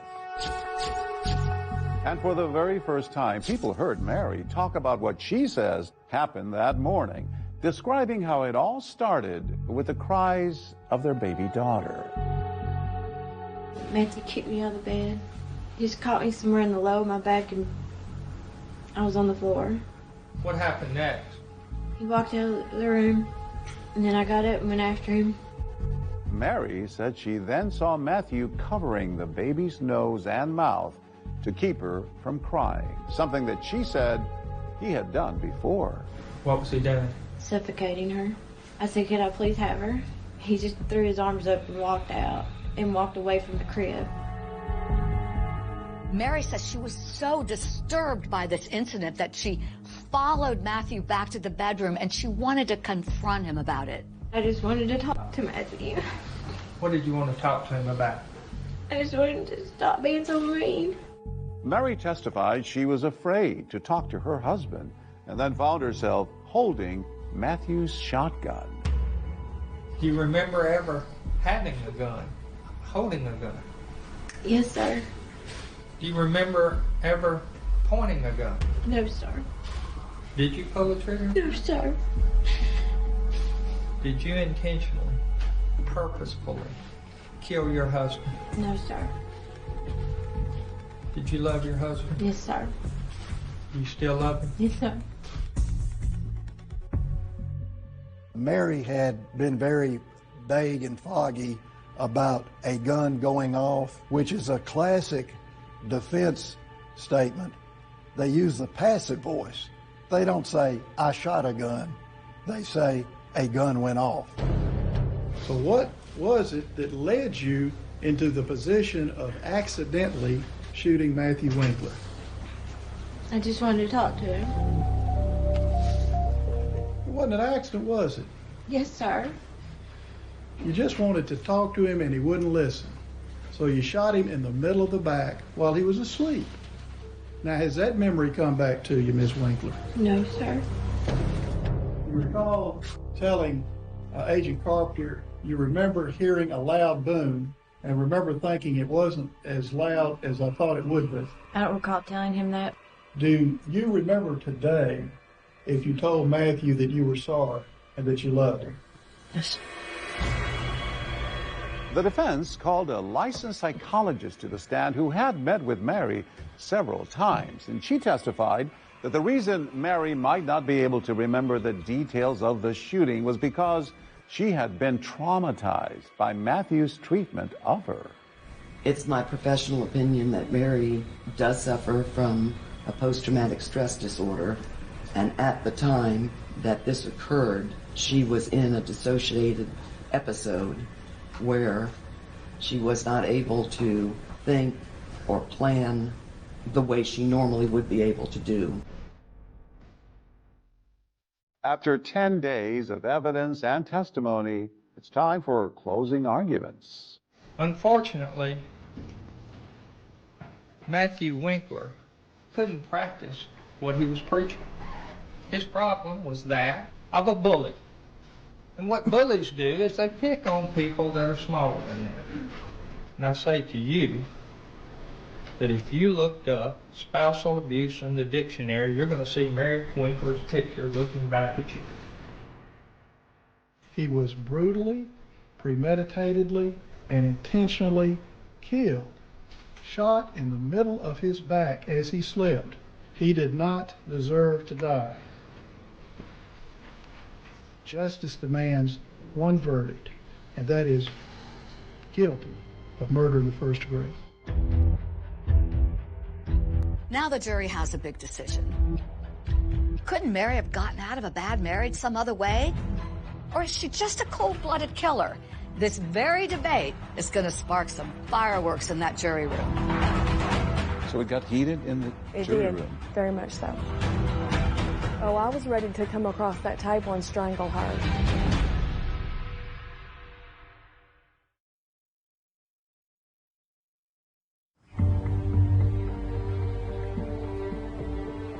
This morning, the jury is in deliberations, and Mary Winkler's fate hangs in the balance.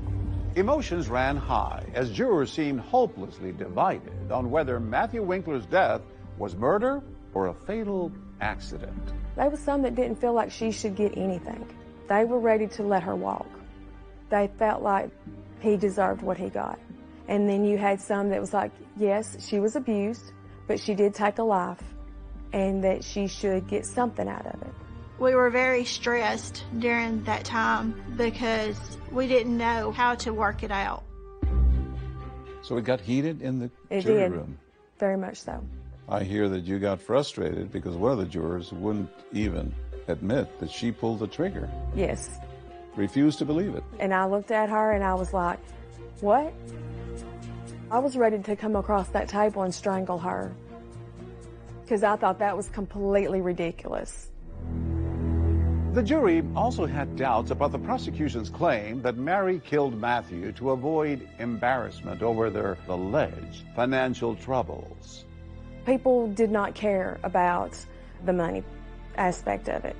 That was not what was on our minds. Even though she was called by the bank to go see them the next day, the day he was shot? No, at the very forefront was the abuse. It never wavered from the forefront of our thoughts. The jurors could convict Mary of first-degree murder, second-degree murder, voluntary or involuntary manslaughter, and it's anyone's guess where they were going to go. And now you are looking at a live picture inside the courtroom. There you see Matthew Winkler's family, and they're all waiting for the jury. After 8 hours of deliberation, the jury had finally reached a verdict. And members of the jury are expected to read that verdict coming up momentarily. Ms. Winkler, if you could please stand, ma'am.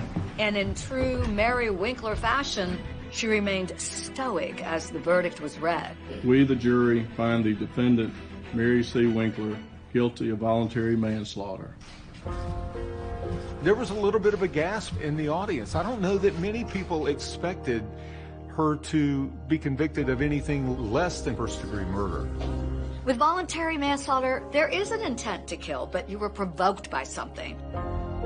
There you see Mary Winkler's father, and he looks a little bit surprised there. To the shock of Mary's supporters and the dismay of Matthews, Mary will face just 3 to 6 years behind bars. Would this jury have allowed Mary to walk free? Part of them would have. No comment. They felt like she had already lived through prison with the life that she lived, and that it was justified and that she deserved to be free. That's why you compromised and agreed to the lesser charge? Yes, because I didn't want her to walk. In Tennessee, 33-year-old Mary Winkler is awaiting sentencing after being found guilty of killing her preacher husband. Mary, how you feeling?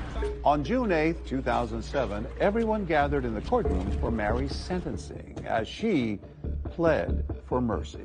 I think of Matthew every day in the guild, and I'll always miss him and love him.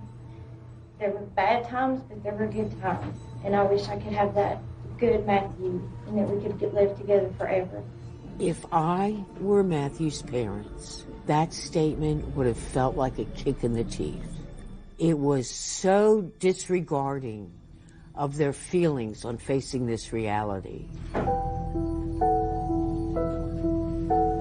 Matthew was a wonderful person. He loved life. He loved his family. He loved the Lord God with all of his heart and soul and mind. The monster that you have painted for the world to see, I don't think that monster existed. There's been no remorse from you. You've never told your girls you're sorry. Don't you think you at least owe them that? You've never told us you're sorry. I think you at least owe us that. I can understand why a mother would more than ask that. And I would think a mother, as in Mary, would also want to apologize. The damage is done. When the judge handed down the sentence, you could have heard a pin drop in that room. The defendant is hereby sentenced to a term of 3 years. Her sentence is to be served in split confinement with 210 days of incarceration, with appropriate credit to be given. With time served, Mary Winkler spent only 1 more week in jail in this very cell, and then 60 days in a mental health facility. To her supporters, it was a clear victory, but to others, it was nothing more than a slap on the wrist. People were very shocked by that sentence and really couldn't believe it. Matthew's parents had to feel betrayed by the system. They had to feel as if the jury had been played. When you found out that she was going to get such a short sentence, what went through your mind? I was heartbroken, actually. I felt like I had failed. I felt like I had failed, like I didn't do my part, that I had let her off. I believe she should have served more time, but we did what we did because that was all we could do. After the trial, the town of Selma remained divided over whether Mary really got justice. Meanwhile, for Mary, the saga isn't over. After the sentencing, the public thought, okay, that's it. They've heard everything, but it was not.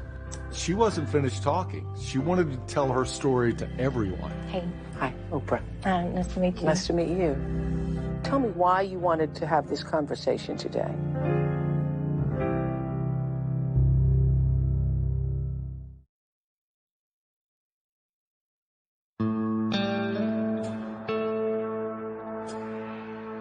After serving an additional 7 days in jail, Mary Winkler finished out the remainder of her sentence at an undisclosed mental health facility. And while there, she had a visitor on the weekends. Turns out, while she had been working at the dry cleaners, she struck up a relationship with her boss's brother. His name? Darrell Pillow. I saw interest in Mary, and I thought Mary saw interest in me. Darrell Pillow says sparks flew. It was instant attraction when he first met Mary at his brother's dry cleaners. I was attracted to Mary. I mean, we do have a lot in common. You know, we laugh, we got the same hobbies. It felt very normal. It felt like it was meant to be, you know, that we was meant to be together. I know the first time that we sat on the couch and I hugged her and she said, oh, this is, you know, I missed this, you know, and that's what she needed. She needed somebody to hold her and hug her. I remember hearing that she may have had a new acquaintance. She was just a very sweet girl. I mean, it's just it felt normal to be with Mary. Now, I never felt scared or threatened. Our relationship was on, we had an adult relationship. Even though Mary was in a mental health facility, Darrell says he would come to visit her on weekends. The two were able to get closer, and he says they even got to the point where they discussed marriage. We kind of joked around about it, you know, but it wasn't nothing serious. It's not like we set a date or, you know, maybe years down the road it may happen. I don't know. But it, you know, the option's there. But soon after Mary was released from the facility, Darrell says she ended things with him.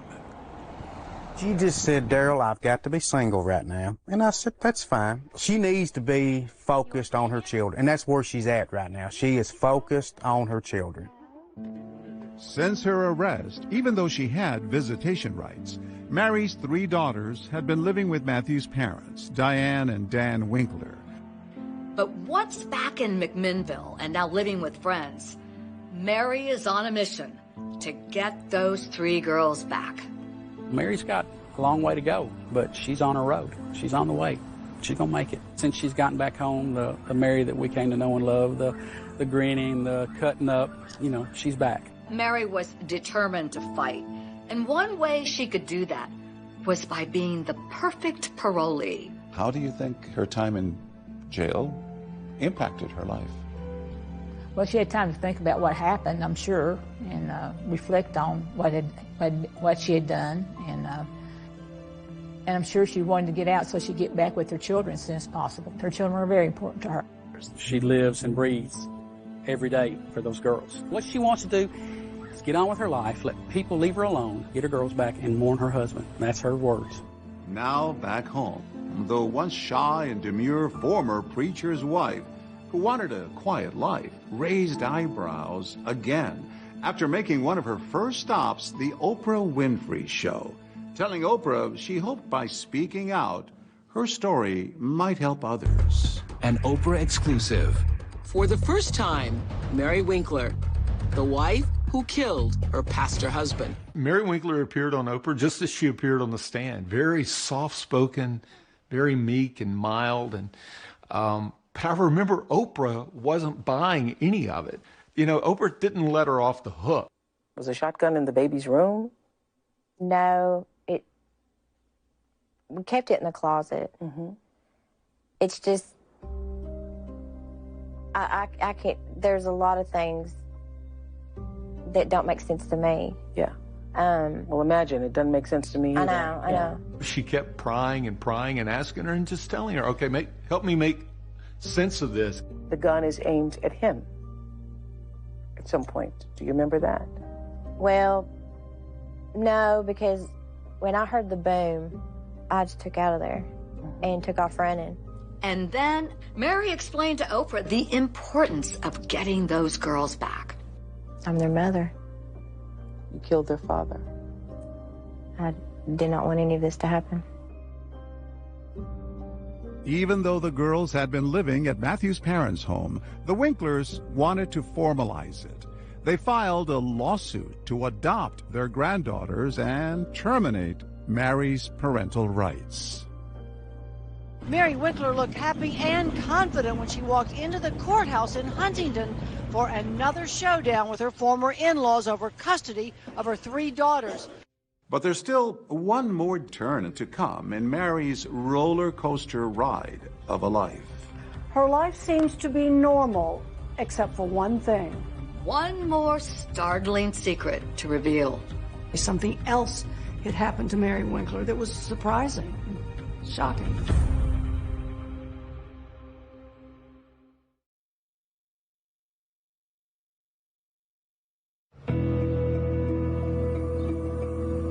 Since her arrest, Mary Winkler has been locked in a custody battle with Matthew's parents. And finally, after months without her children, they reach an informal agreement out of court, giving Mary permission to take her 3 daughters back. My girls are my girls, and I'm their mother, and we were just put back together, and we picked up where we were separated. I know. Come here, Emma. After finally getting her children back, Mary Winkler sits down for one more exclusive interview with Janice Broach to reveal yet another setback in her life.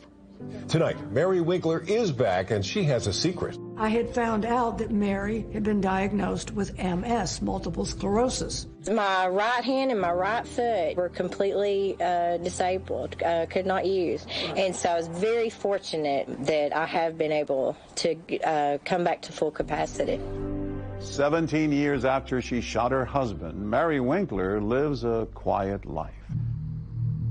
But to this day, there are still lingering questions in Selmer about whether justice was served in her case. I believe that she actually got away with murder of her husband. Justice was not served, in my opinion. Was Mary Winkler a victim or a villain? Both. Did Mary get away with murder? Yes, she did. She's going to have to answer for what she did. It's not up to me to forgive her. What she did is between her and Matthew and his family and God.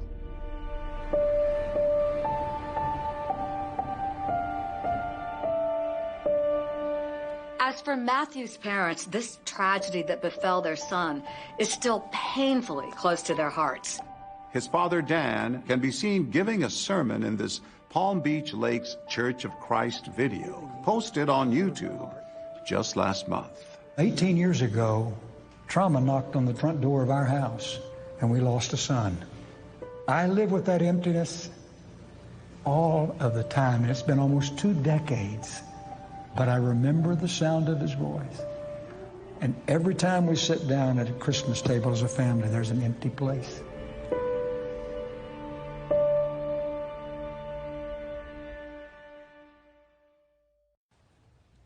A father still grieving. Our own John Quinones reached out to Mary Winkler at her home, but she told him she didn't want to talk about what happened all those years ago. That's right, David. She said she's moved on and she's busy taking care of her 3 daughters. Those daughters are now 18, 24, and 26. That's our program for tonight. Thanks so much for watching. I'm Deborah Roberts. And I'm David Muir. From all of us here at 2020 and ABC News, good night.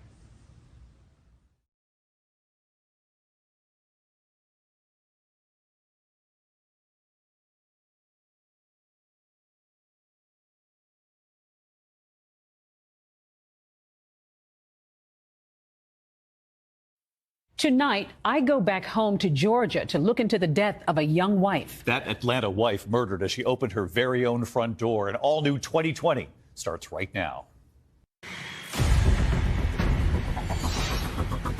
This is a true murder mystery.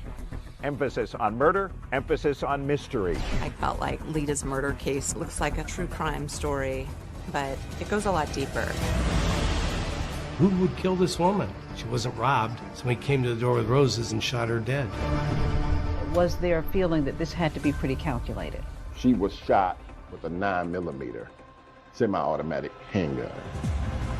No obvious suspect. Was she at all concerned about the fact that she was in an interracial marriage and that this was a difficult time in the South? It was not a welcoming place for a black woman to live. She said, I'm done. I'm packing up my stuff. I want you to see the puzzle. When I put it together and I show it to you, you'll never forget it. Your wife's best friend has been murdered, and police are looking at you.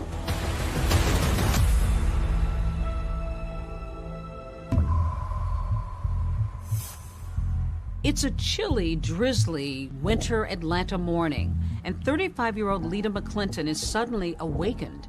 It's around 8:15 in the morning, and she heard the doorbell ring. And she tightens up her rope and goes downstairs to open the door. And I think she was probably not going to open it, but she looked through the keyhole and saw that the person had a box of flowers. There was a man standing at the door, holding a long white box of long stem roses that had a big, thick pink ribbon around it. So she receives the flowers, thinking that this is a delivery. She was really excited. She thought that it was a gift from one of her friends. In a sea of red brick townhouses, Lita's white one stands out. Her best friend Poppy and 3-year-old daughter have spent the night, and they are still in bed upstairs, just waking up. Poppy hears her say, "Good morning," to the man at the door. The flower delivery man produces a handgun. He fires a shot. She actually put the box of roses in front of her face. The second shot went right through the center of her head, and she fell with a large thud. Lita's friend Poppy was upstairs with her toddler, and right away she grabbed her daughter and hid her into a closet and said, "You gotta be quiet as a mouse." She didn't know if the gunman was gonna come for her. Lita's neighbor hears the shots, then sees the guy running like a bat out of hell, just booking it out of the complex, and he calls 911. The first police officer is only a few blocks away, and he gets the call, and so that police officer ends up holding Lita's hand. They thought Lita was completely unconscious, and yet she managed to squeeze his hand as he kept comforting her and telling her everything was going to be okay. And he said it was her comforting him. Poppy got out of the closet and called Lita's mother, and she couldn't get words out, and she finally just said, "Lita's been shot." Lita's mother called her husband. When they went to the hospital, they were put in a separate little waiting room. The doctor tended to Lita, and he came out about 30 minutes later and said, "I'm sorry."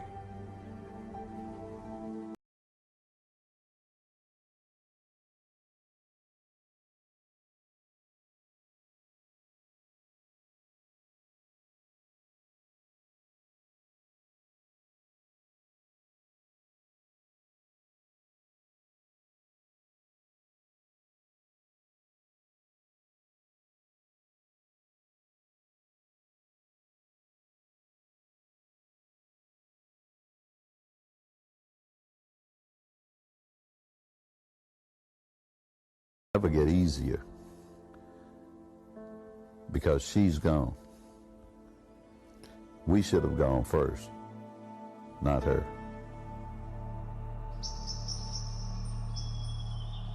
Atlanta's exclusive Buckhead neighborhood is known for its sprawling mansions, not murder. So when the shooting happened right here, neighbors were shocked and on edge. Sullivan was found in the doorway of her townhouse, shot twice in the head. It's pretty surprising that in this area, those kinds of things probably wouldn't happen. How did you learn that Lita had been killed? I ran to the TV because I heard Sullivan on Slayton Drive. Police say a box of roses was found near her body. The gunman apparently posed as a delivery man. And I said, "Oh my God, that's Lita."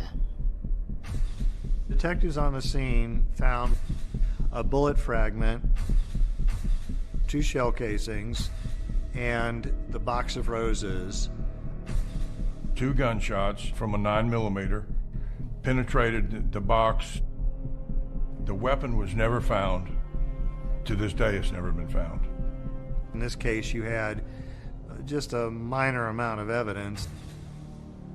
At the time, it was the top story on the news, and law enforcement officers felt a great deal of pressure in order to bring Lita's killer to justice. For years, Lita's case was cold, buried underneath the weight of unanswered questions and fading memories. I'm Deb Miller Landau, and I just wrote a book called A Devil Went Down to Georgia about the murder of Lita McClinton Sullivan. I covered this story for Atlanta Magazine back in 2004, and the more people I talked to, the more that I researched, the more I felt like I began to know Lita. So talking about the day that she died feels personal.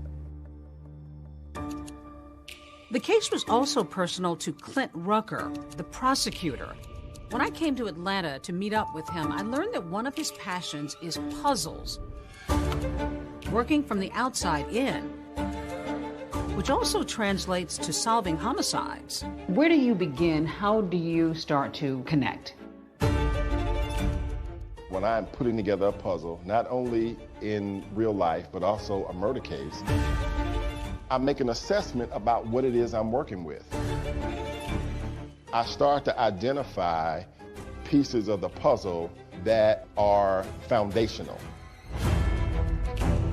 Lita's murder case looks like a true crime story, but it goes a lot deeper. It's a story about love and loss and greed. Lita had been reared in Atlanta's Black elite.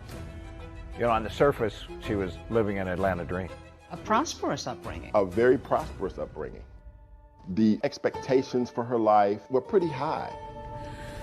Black women have had to be exceptional in order to be seen. And that was the case then, and I think it's still the case now. One thing seems certain, a murder of this kind is personal. Was there a feeling that this had to be pretty calculated? Police knew almost immediately Lita Sullivan was the intended victim. Who would kill this woman? She wasn't robbed. Somebody came to the door with roses and shot her dead.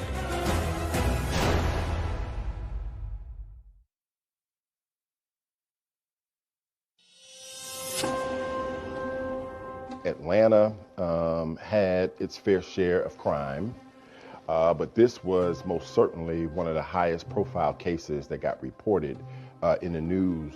Sullivan was shot twice in the head. A box of roses found next to her body. Using a flower delivery man and shooting her, it was something that just kind of stuck out to me. Atlanta, Georgia, billed as a vibrant melting pot, a destination for creatives. But if you grew up in Georgia in the 1970s, as I did, you know this was a very different place then. One still emerging from the dark shadows of segregation and racial tensions. What was 1970s Atlanta like when she was sort of coming along? We've got African Americans that are kind of ascending into really prominent positions. Lita also is ascending because her parents are part of this movement. Lita's parents, Emory and Joanne McClinton, were both power players, movers and shakers in Atlanta.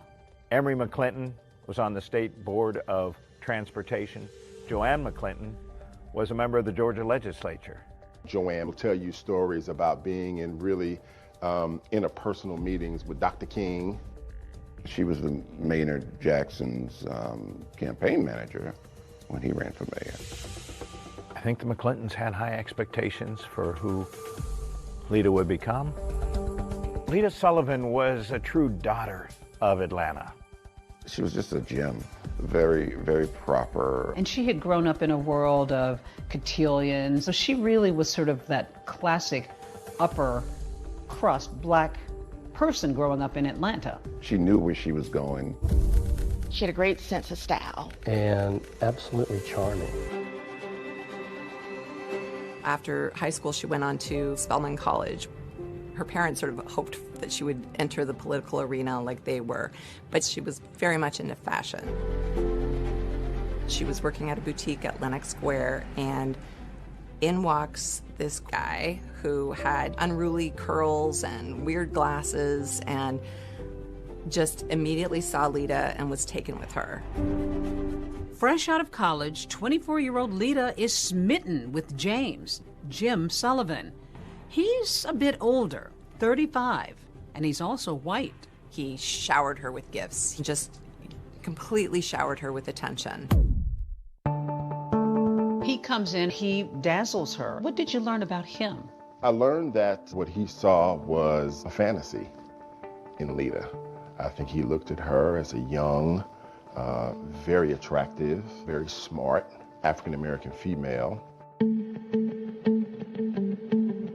Another big difference between them is class. Lita has been raised in Atlanta's high society and Jim on Boston's gritty South Side.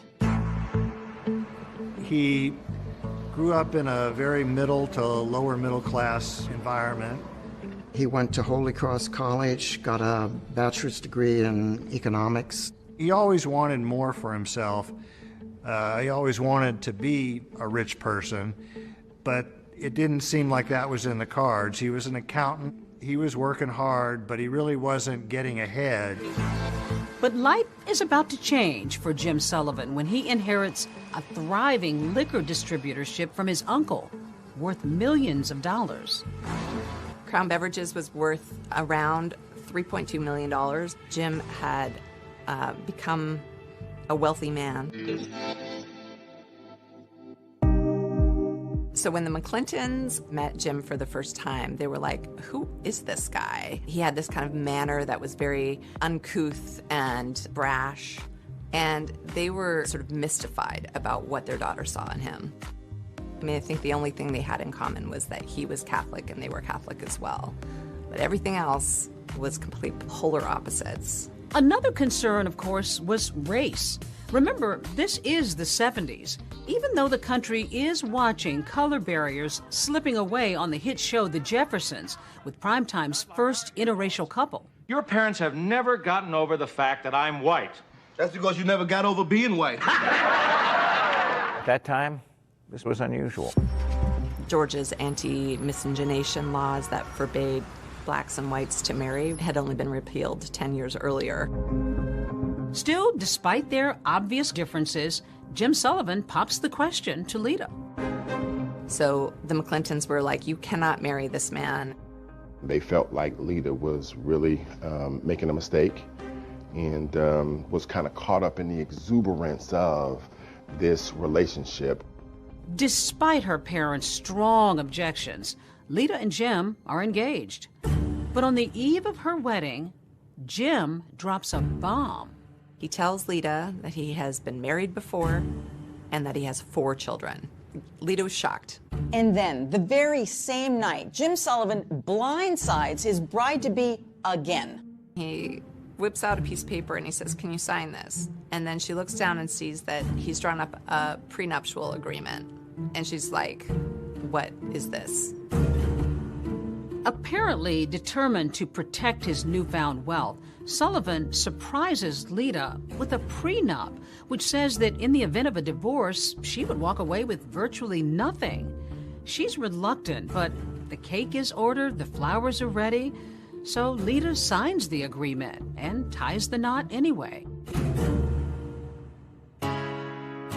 Lita got married in 1976. It was a small ceremony in Macon, Georgia. Joanne McClinton would later describe that as the worst day of her life. The newlyweds settle some 80 miles south of Atlanta near Jim's business in Macon.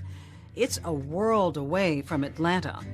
But Lita agrees to give up her current job and her income and become full-time Mrs. Jim Sullivan.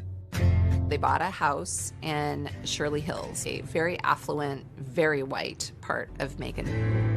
Joanne and Emery McClinton feared for their daughter. Being part of an interracial couple in Macon, Georgia in the 1970s would have been extraordinarily challenging. The neighbors were like, you have the gall to bring a black wife to Shirley Hills. People threw garbage on their doorstep. The out-and-out racism had to be tough for Lita. But she moves forward and makes some new connections and friends, including Yvette Miller. When Lita and Yvette occasionally go out to eat, she notices something a bit curious.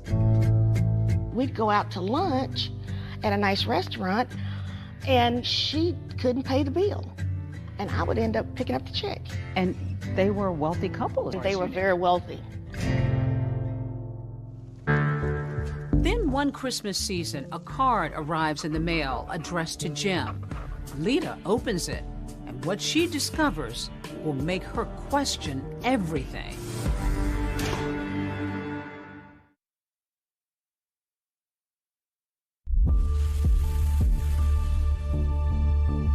Lita and Jim Sullivan's first few months of marriage seemed to be going well. They were both intelligent, both attractive, definitely upper class, high society. But just beneath the surface, there's some obvious cracks. They seemed to be loving at first. At first? He was not that nice to her, and he was not that kind to her. Was he brusque? Was he brash? He was a bit arrogant. Even though he had all of these resources, he did not, in my opinion, take care of his wife. Friends say that the once generous millionaire has suddenly become a miser. He was notoriously cheap. He would wear his dead uncle's clothes around the house. He would use the sheath from the dry cleaning as saran wrap in the kitchen. He didn't want Lita to work, but he kept her on a very tight allowance where he gave her $150 a week. Did she express any discontentment with her marriage? When we were at those restaurants, Jim just does not give me enough money to take care of me and the house. You know, she clearly was not happy. Was there talk of infidelity? Lita had several instances where she questioned whether or not her husband was actually having an affair. One day she finds a long blonde hair in their master bathroom, and she asks Jim about it, and he says, "I don't know what you're talking about." They got into this cycle of, she accused him of philandering. He would deny it, and then he would buy her sort of an expensive jewelry apology.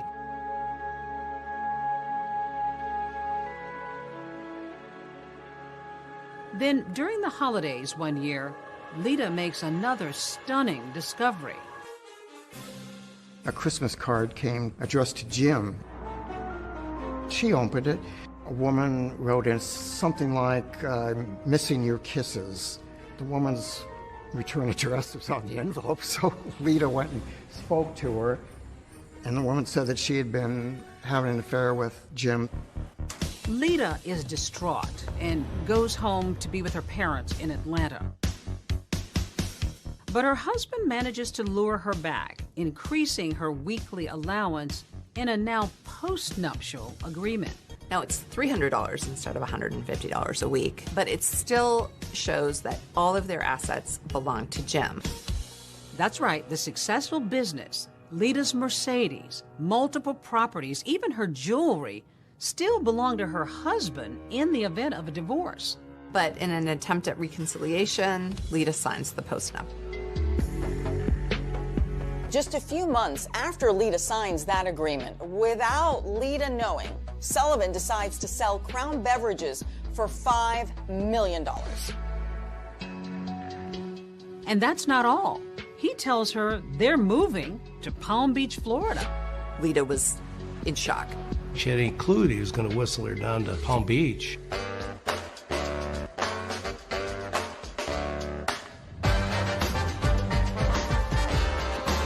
But Lita's new Florida home, located a stone's throw from what would become Mar-a-Lago, is more elaborate than she ever would have imagined. Called Casa Alita, it's a 17,000 square foot mansion with 8 oceanfront bedrooms. It was just unbelievable. When you went to Jim's home, you go through this tunnel and you would be at the beach. It's your own private beach. But for Lita, everything that glitters isn't exactly gold. James Sullivan very much wanted to integrate himself into the upper echelons of society, and his aspirations did not include Lita's participation. It was not a welcoming place for a black woman to live. And when he found out that to sort of scale the level of social plateau he was looking at in Palm Beach, having a black wife was a serious impediment to that.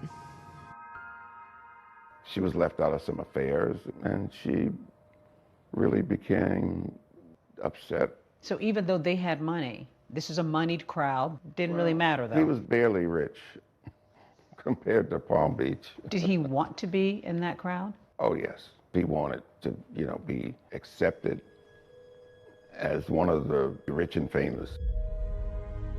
It doesn't take long before Jim starts to flirt with other women. And it's at a cocktail party that one particularly elegant Palm Beach woman catches Sullivan's eye. Jim sees Suki Rogers, who is a Korean-born socialite. She was telegenic. She had a spicy personality. I think a man like Jim Sullivan could not help but be intrigued by this beautiful woman. They started dating. He's still married to Lita. By now, the Sullivans have been married nearly 10 years, but things are about to explode. Lita finds women's lingerie in their master bed. It's the bra that broke the camel's back. She said, "I'm done. I'm packing up my stuff and I'm going back home." Lita arrives back in Atlanta. The very next day, she files for divorce from Jim. But Sullivan fights Lita every step of the way, and the divorce drags on. Did she seem concerned, worried, nervous about her breakup? What I detected was she was excited and she was cutting the cord and leaving Jim alone. She wanted her life back. While Lita is looking forward to a new life of freedom, She can't be happy about the prospect of leaving her marriage with virtually nothing. No career, no Palm Beach mansion, no Buckhead townhouse, and $2,500 a month in alimony for 3 years. So Lita is going to divorce court, determined to fight for what she believes she deserves. All she wanted was a reasonable financial settlement so that she could kind of go on with her life. January 16th, 1987 was set up to be a pivotal day in the lives of Lita and Jim Sullivan. A judge was going to decide whether or not to throw out the postnuptial agreement. She might get as much as close to $1 million in cash and assets. The morning of January 16th, Lita Sullivan, she'd lose her life that day in a murder. With Lita out of the picture, Jim Sullivan stands to gain the property that they had and retain control over all his money. Sullivan was the main suspect. That is, until a treasure trove of secret recordings of Lita's private conversations are uncovered, taking this investigation in a whole new direction. And police are looking at you.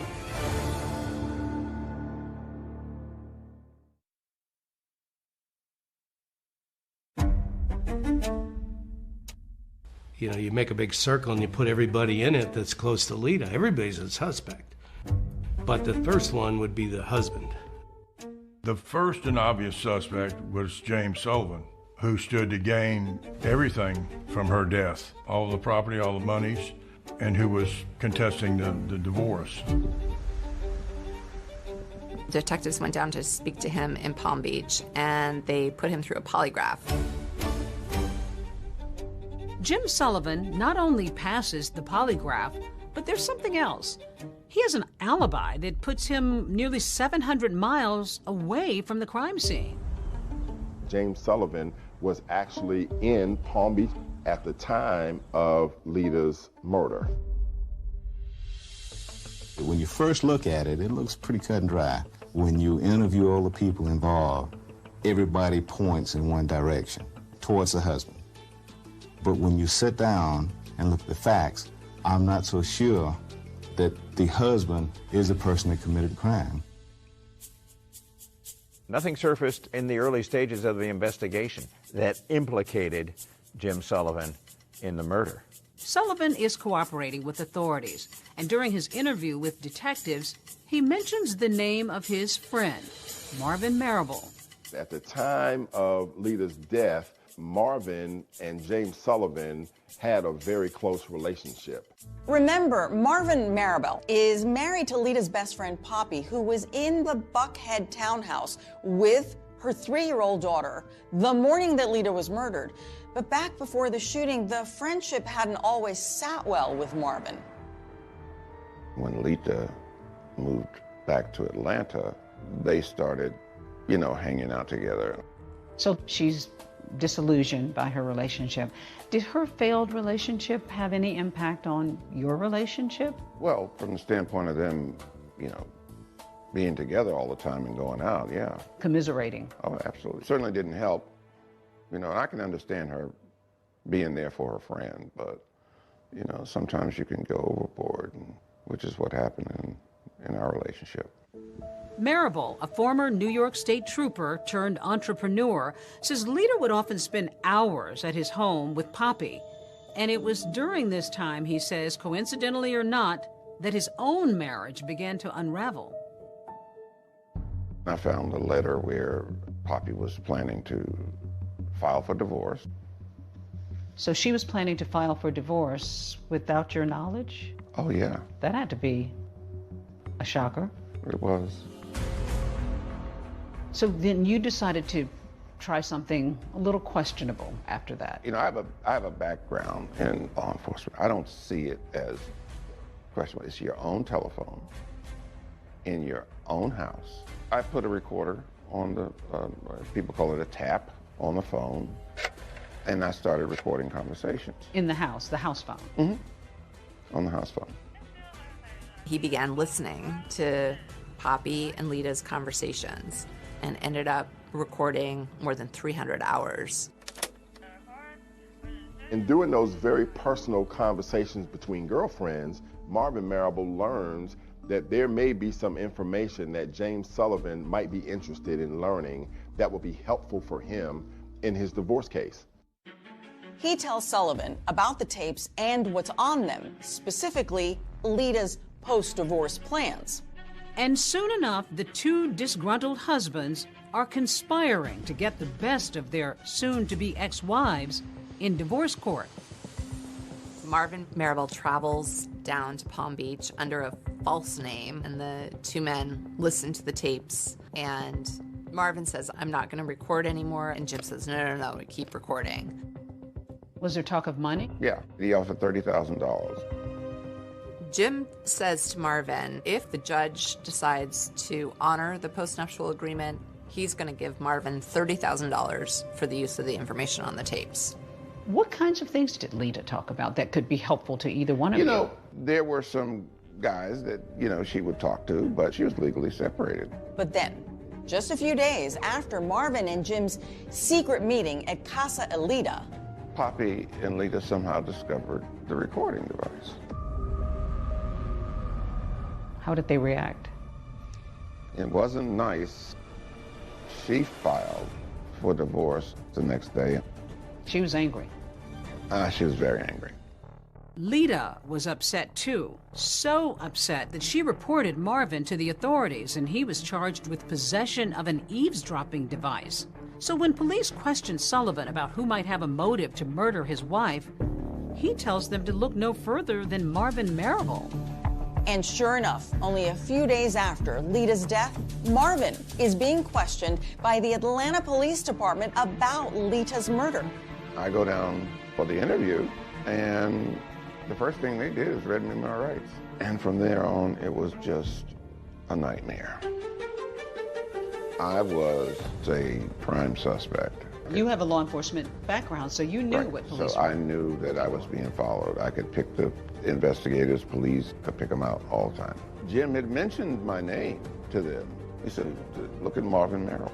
This was serious stuff. Oh, yeah. How worried were you? I was very worried.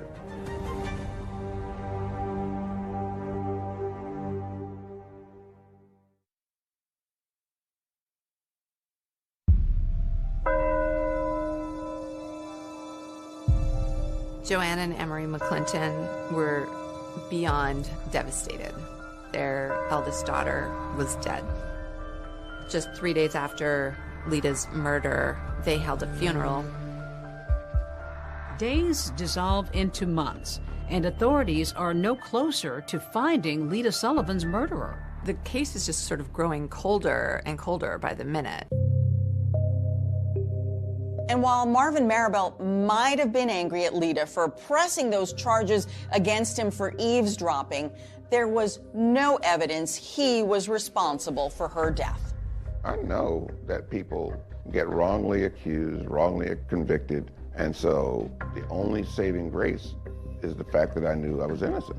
By process of elimination is you can determine the pieces that don't fit. And just eliminate them. The way in which we eliminated Marvin Marable as a suspect. There was just not enough to connect him directly to the crime itself. As for that eavesdropping device charge, Marvin was put on probation, which he completed, and then he was exonerated. But on those recordings Marable made, Lita had talked about other men, something that her soon-to-be ex-husband Sullivan pointed out to police.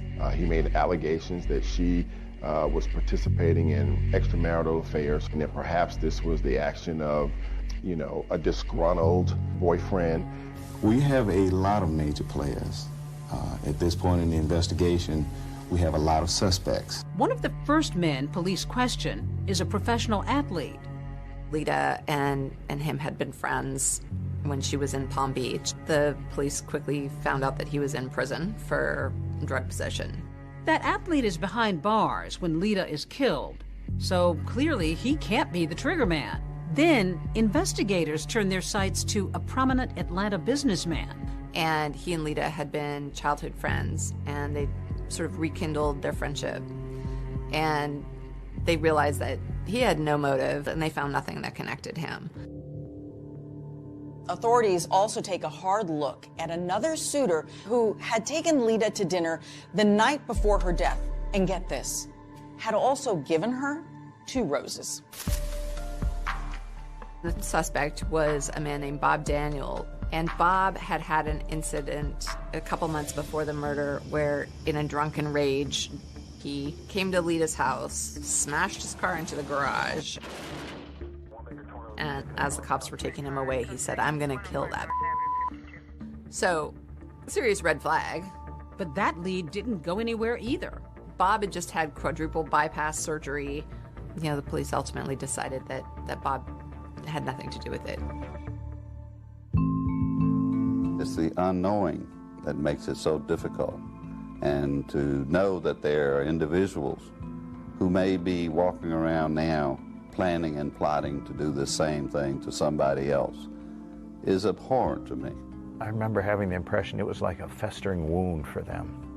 The McClintons want to draw attention to a $25,000 reward in the case. The cause of finding justice for Lita became their obsession, became their passion. The reward is for the arrest and conviction of those individuals responsible for our daughter's murder. To catch Lita's killer, the Atlanta Police Department assigns 2 veteran detectives to the case. If Lieutenant Walker bears a resemblance to actor Billy D. Williams, Welcome Harris reminds one of Columbo, the dogged, disheveled detective of television fame. Building a murder case was like making a mosaic. You know, you get a shiny piece of glass here, a gem there. You put it together and you hope that from it emerges the shimmering image of a killer. This particular case deals with what I consider to be high society. It contains a little bit of everything. Intrigue, mystery. These days, a lot of murders are solved using DNA technology, ring camera technology. But back then, it was detective work. She was shot with a 9mm semi-automatic handgun. Most important thing found at the crime scene was the roses. They canvassed all the area flower shops and quickly found that the roses had been purchased at the Botany Bay flower shop. They interviewed the worker in there, and he told them that this guy came in about 8 o'clock and bought these roses and paid in cash and then left. And he was in a small car. The florist gave a description of the man buying the flowers and another man who was waiting in the car. So detectives know they're looking for at least 2 men. Until yet another person is described to police. That flower delivery man who had looked Lita's neighbor right in the eye. There was a next-door neighbor of Lita's, lived over on the right side of her condo. He lived there. His name was Bob Christensen. He actually gave a description of the flower delivery man as a Caucasian, middle-aged man. They went down to the police station and worked with a police artist and got sketches. As the sketches were being completed, the officers were realizing, obviously, that the shooter was not Jim Sullivan and that the other individuals were all 3 distinct individuals. They didn't look anything like each other, so therefore we knew 3 people were involved. For investigators, this has all the earmarks of only one thing: murder for hire. All the evidence pointed to a hitman showing up at the front door, posing as a flower delivery man, and firing a gunshot into Lita's head. With investigators now exploring the possibility that Lita was murdered by a hired gunman, another critical piece of evidence comes to light: a mysterious phone call. And what they found was that on the same day that Lita was murdered, about an hour after the actual shooting, there was a collect phone call that was placed from a payphone right outside of Atlanta, Georgia. Was this a call from the killer? I don't know about you. I haven't had a collect call from a payphone. So as a cop, you probably go, I wonder if that's connected. And a tip from a woman 700 miles away may just be the big break investigators have been waiting for. I said, anyone knows that if you wanted to get a woman to answer the door, all you would have to do is take flowers to the door.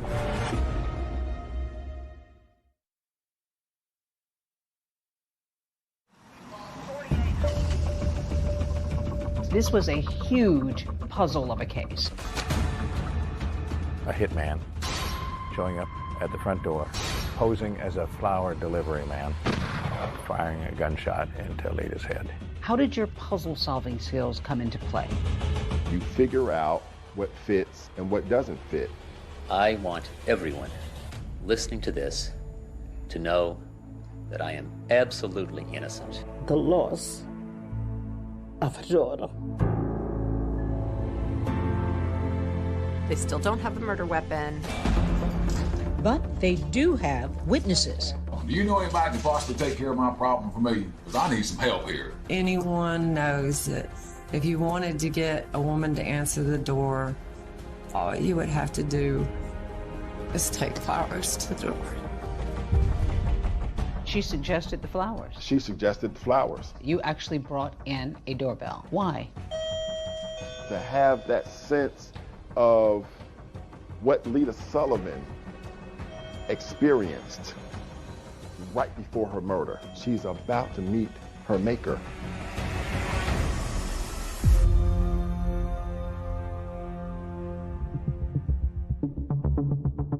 It's a deadly delivery of a dozen pink roses. 35-year-old Lita McClinton Sullivan opens her front door and is suddenly gunned down. On the year anniversary of Lita's death, there are no named suspects. They still don't have a murder weapon. They don't have a hitman.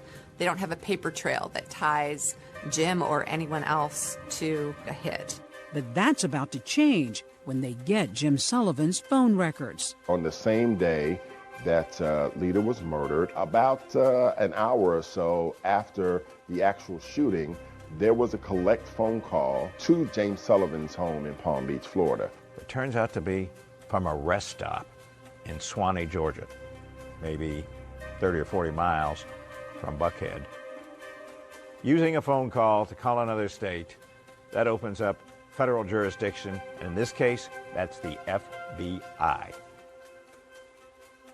We believed the phone call from Suwanee Rest Stop to his home in Palm Beach, Florida, was sufficient indication that a contract hitter may have called him after doing the job. Enter Special Agent John Kingston, who takes a particular interest in that phone call and a whole slew of other calls Jim Sullivan made and received around the time of Lita's murder. I got a whole year's worth, 6 months before the murder to 6 months after the murder. Kingston notices a few calls, and one of them was to Bob Christensen, Lita's neighbor. When Kingston talks to Bob, he finds out that Jim had called Bob 3 days before the murder. Sullivan said, had he seen anything suspicious around Lita's townhouse? And Bob finds it strange. He hasn't talked to Jim in over a year. Bob Christensen shares something else with Agent Kingston. On the same day Jim Sullivan called him, 3 days before the fatal flower delivery, Lita heard a loud knock on her door at 5 or 6 in the morning. It was so early and so unnerving, she didn't answer it. So that made the call that he got from Jim even more suspicious. Kingston also finds that a call is made between Jim's house and a Howard Johnson's motel in Atlanta, just a couple of miles from Lita's house. This is really strange. One thing that he's learned about Jim is that he's not a Hojo's kind of guy. So he goes to the Howard Johnsons and asks if he can look through the records. They gave me the shoebox with all the registration cards, and I pick out 3 that I thought, well, these are awfully interesting. So I said, do you guys have the phone records? They said, yeah, sure we do. And I'm thinking, boy, these people keep really good records, and they keep them for a long time, and I'm really glad. They bring me the phone records for January 13th, I'm flipping through and all of a sudden I see 305 Palm Beach, South Florida area code, and I'm pretty sure it's Jim's number. And so I check my records real quick, and I go, yep, that's his number. And then I look, and I said, oh, look, it's from 518. That's one of the 3 cards I pulled out. Well, it just so happens I have a copy of it here. And one of the things it imparts is 3 individuals checked into the room. The individual who actually registered used the name Johnny Furr, but 3 individuals is important to me because I think 3 people involved in the crime. They put their car down as a Toyota 85 with a North Carolina plate. We believe that a Toyota was the getaway car for the murder. So there's 2 coincidences already. But remember, these motel records are from January 13th. Lita was murdered 3 days later on the 16th. Special Agent Kingston is beginning to surmise that the killers may have tried and failed to get to her once before. What I believe it to be is the killers having come down 3 days before the actual murder was committed, knocking on her door, her not answering it, and them having to stop and regroup and figure out what plan B is going to be. So I am in love with this registration card and becomes the focal point of my life for the next several months. Kingston's next move is to locate this so-called Johnny Furr with the North Carolina license plate. And to my surprise, there are 150 John or Johnny Furrs in North Carolina. But to my great surprise, 115 of these 150 are in a very small circle in North Carolina, between the 3 cities of Albemarle, Concord, and Kannapolis. They're going to knock on every door and find this Johnny Furr. Of course, they're coming from Georgia, and anytime the FBI goes and investigates in another state, they need that state's approval. And just as they're about to get to the state border, their boss calls them and says, North Carolina's denying you entry, and they'll take it from here. And that pretty much kills my case. that kills my case. Yeah, soon after that, Agent Kingston is transferred to another job, and that whole investigation just sort of fades away. Meantime, in Palm Beach, Jim and Suki are living the high life. So with Lita out of the picture, Jim is free to marry Suki, which he does 8 months after Lita's murder. He's thinking that he's the cat's meow. Eating in restaurants in Palm Beach, going to parties, got another attractive woman on his arm. Jim drives around town in a Rolls Royce and gets into a fender bender and has to go to traffic court. Jim says to the judge, well, you've misunderstood. I wasn't even driving that day. Suki was driving. So the judge says, we're going to throw it out. However, the cop who was on the scene catches wind, and he says Suki wasn't even in the car that day. It was Jim driving alone. So now Jim has perjured himself, as has Suki. Jim ultimately got convicted of perjury, was given a year probation and a year of home confinement. Suki Sullivan also receives a year of probation. Suki's freaking out. When she gets charged with perjury on his behalf, she's like, I'm done with this. Suki files for divorce from Jim. And the trial that follows is the juiciest, craziest gossip in town. So when it's Suki's turn to testify, she drops a bomb. Did he talk to you about his former wife, Lita? Yes. Tell me what it was he said to you about Lita.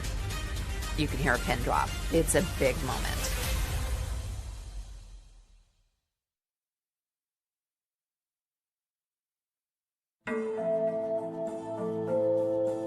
After 33 months of marriage, Suki files for divorce from Jim. Not surprisingly, it's another disputed divorce.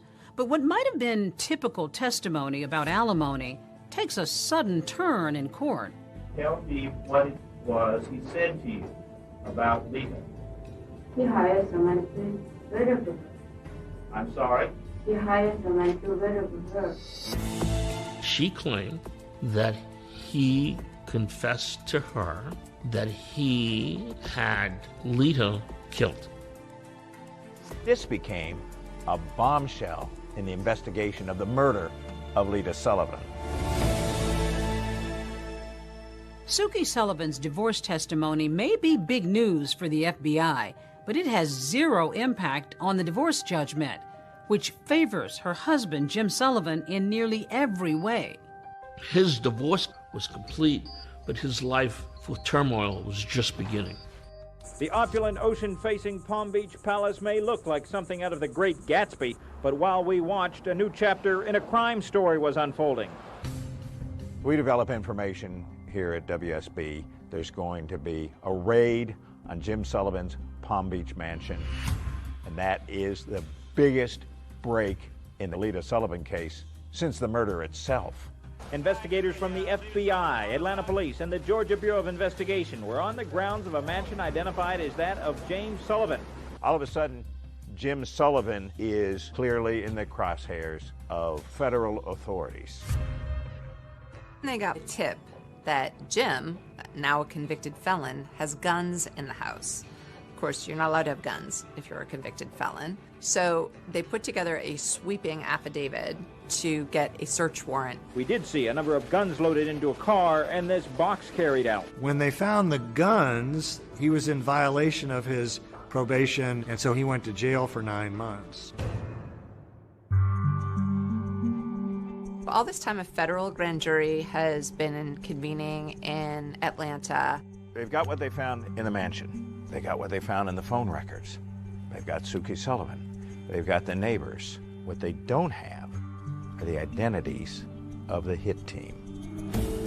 There's a problem, though. We, the federal government, have a 5-year statute of limitations, which is going to be up on January 16th of '92. With 5 or 6 days to go before it expired, the U.S. attorney made a bold decision. We're going to take our best shot with what we got right now, so they indict Jim Sullivan. Jim Sullivan is indicted on multiple counts of arranging Lita's murder for hire through interstate phone calls. Millionaire James V. Sullivan is on trial in connection with an alleged murder for hire plot. Here he arrives for the first day of trial testimony. It was a trial that transfixed Atlanta. I mean, it was something we were covering on basically a daily basis. But we couldn't have it on camera because it's federal court. It looks like the family is finally going to have some accountability for the murder of their daughter, Lita. The prosecution suggests the killers were calling Sullivan from the rest stop to say the job was done. The defense suggests otherwise. Jim Sullivan is lawyered up with the best criminal defense lawyers that you can find anywhere in Atlanta and maybe in the whole country.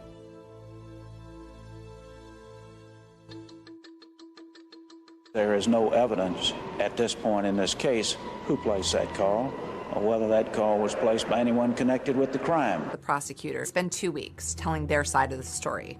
Suki, the woman he married months after Lita's death, delivered some of the most dramatic testimony the jury has heard.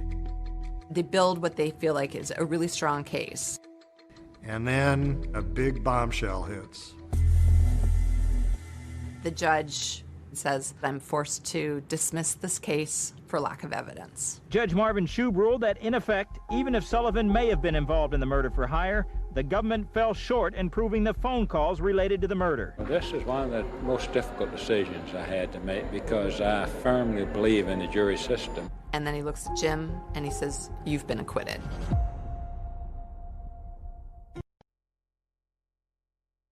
This was ultra shocking. Suddenly it's over, and Jim is a free man. I want everyone listening to this to know that I am absolutely innocent. I had nothing to do with Lita's death. Her death was a great tragedy, and I thank God and my attorneys that this ordeal is over. The family at that point, I guess, is just sort of at a loss. How devastating was that for them? They felt like the justice system had let them down. I was not expecting this. It's extremely difficult. The system today is weighed in the favor of the defense. James Sullivan seems to have gotten away with murder. But Lita's parents aren't giving up. They file a wrongful death suit in Palm Beach, Florida, and they win. We, the jury, return the following verdict. The jury deems that Jim is guilty of wrongful death. Total damages of the estate of Lita McClinton Sullivan, $4 million. But Sullivan is able to hide his assets and not pay any of the civil judgment. Jim Sullivan appealed their civil judgment, and he won by having the Florida court say that they had filed it after the Florida statute of limitations. Once again, Jim has wiggled out of any responsibility, and the family is left dumbfounded. Until a call is received out of the blue. A young woman comes forward. It proved to be the break in the case that everyone was looking for.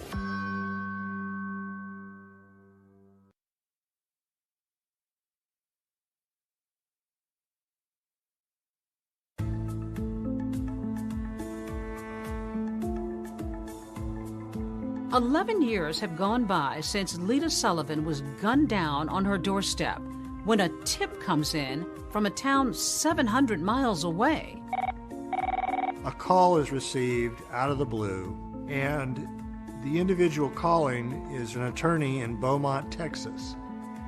He has a receptionist whose name is Belinda Trahan, who has told him a very unusual story about her boyfriend, Tony Harwood. Belinda and Tony lived together in Albemarle, North Carolina, and he was a long-distance truck driver for North American Van Lines. He basically drove a moving truck. Belinda tells her boss about a time that Tony came home from a long-haul trucking trip and said that a rich white man in Florida offered to pay him to, quote, take care of his black wife in Georgia. At the time, Belinda didn't believe it. She thought he must be cheating on her. Belinda thought that it was Tony just trying to get out of town and go down to Atlanta to the strip bars. Until he took her to meet this rich white guy in a diner somewhere, and he got a wad full of money. She says he sits down briefly in their booth and gives Tony Harwood the balance owed for the hit on the man's wife. Belinda Trahan tells her boss that soon after this bizarre trip, she broke up with Tony Harwood and moved to Texas. But now, 11 years later, she says that he mysteriously reached out to her again, asking her to meet him at a nearby truck stop. She's afraid that he may commit harm to her. And it's this new tip from Belinda Trahan that sends Georgia authorities to the Lone Star State, turning up the heat on an otherwise cold case. Georgia Bureau of Investigator Agent John Lang takes a detective from the Atlanta Police Department and goes down to Texas to talk to Belinda. She was with Tony when they met this mysterious man at this diner that they were meeting at.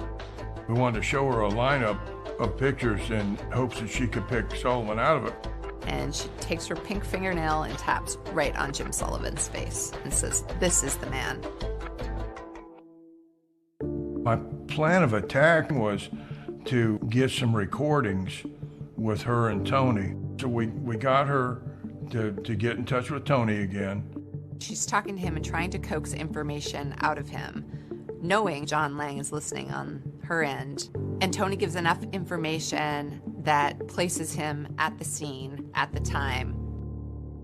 We had the phone calls with Tony. She picked Jim Sullivan out of the lineup, but there was still more investigation to do. We really didn't know who Tony Harwood was. John Lang knows that Tony worked at North American Van Lines. So he calls up North American Van Lines and he says, "Hey, you don't happen to have your records from 11 years ago?" And the guy says, yeah, there's some boxes full of files up in a musty attic. You're more than welcome to go poke around. We went up into a hot attic and opened the first box that I went through. And about the third document I looked at was Jim Sullivan. His address was on it, Palm Beach, Florida. His signature was on it, and Tony Harwood's signature was on it. He finds a bill of lading showing that Tony Harwood moved furniture for Jim Sullivan 2 months before the murder. And it's the paper trail he needs. It's like the jackpot. Astounding. I don't know any other way to explain it. I mean, open this box and like the third record I look at, here it is. I mean, it just like it was meant to be. On a Sunday morning in April of 1998, John Lang and local authorities go knock on Tony's door in Albemarle, North Carolina. Tony answers the door. And he said, you know, I've been waiting on you boys for a long time.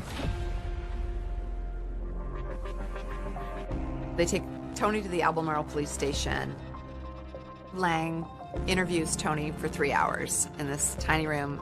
But at the end of the day, Tony admits to taking money from Jim, $25,000, to take care of Lita. He also tells the detectives that he wasn't the one to pull the trigger, but that he was there the day of the murder. He went through the whole case, and throughout the interview, he incriminated himself even more. I mean, admitted that he was there. He knew what happened. So he was arrested for murder of Lita Sullivan, and we took him back to Atlanta that day.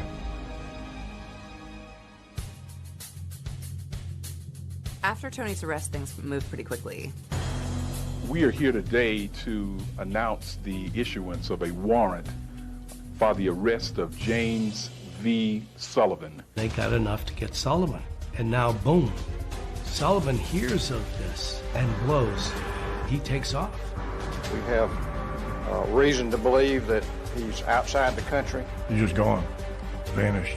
Investigators say he could be anywhere. He is nowhere to be found.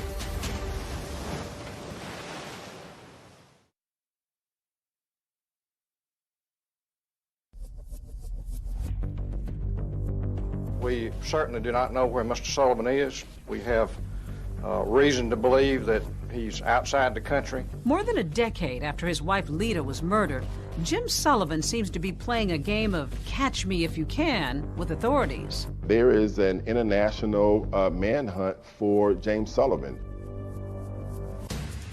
Well, Jim moved to Costa Rica, actually bought a home there. In 1998, after an arrest warrant was issued for him, he immediately, like that night, went to Panama.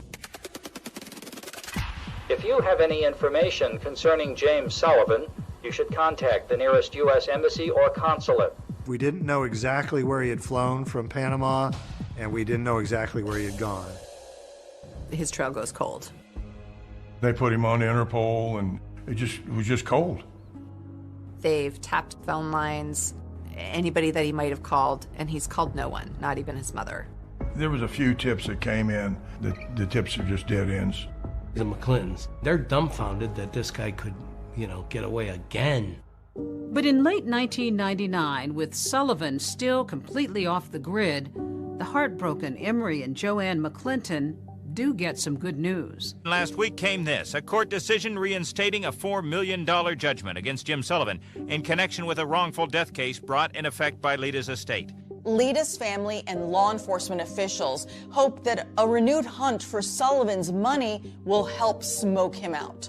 Where you find Sullivan's money, you're going to find him close by. But even this goes nowhere. Fast forward to 2002. There is no sign of Jim Sullivan. We tried every effort in our arsenal to try and locate him, to put him on the FBI's wanted list, but to also put him on the top 10 list, which is very unusual. You don't get on the top 10 list very easily. Then we also featured him on America's Most Wanted. The most recent picture we have of Sullivan is at least 5 years old, so the FBI age-enhanced this photo, which may bear a closer resemblance to Sullivan's appearance today. If you recognize James Sullivan from either of these photographs, call us now at 1-800-CRIME-TV. A man sees America's Most Wanted on television and goes, I know that guy. He lives in my condo complex in Chiam, Thailand. And sure enough, he calls the authorities. He went to Panama, to Venezuela, and eventually to Thailand, where he got a beachfront condo. He spends his days walking on the beach, sitting by the pool, occasionally playing tennis, as though no other troubles in the world. The Thai police knock on Jim Sullivan's door on July 2nd, 2002, and say, you're under arrest. The McClintons can hardly believe it. We found out from the FBI, and that was a moment of jubilation. 15 years is a long time to concentrate on the loss of a daughter. And we had determination, and we had the will, but we also had all of these individuals behind us.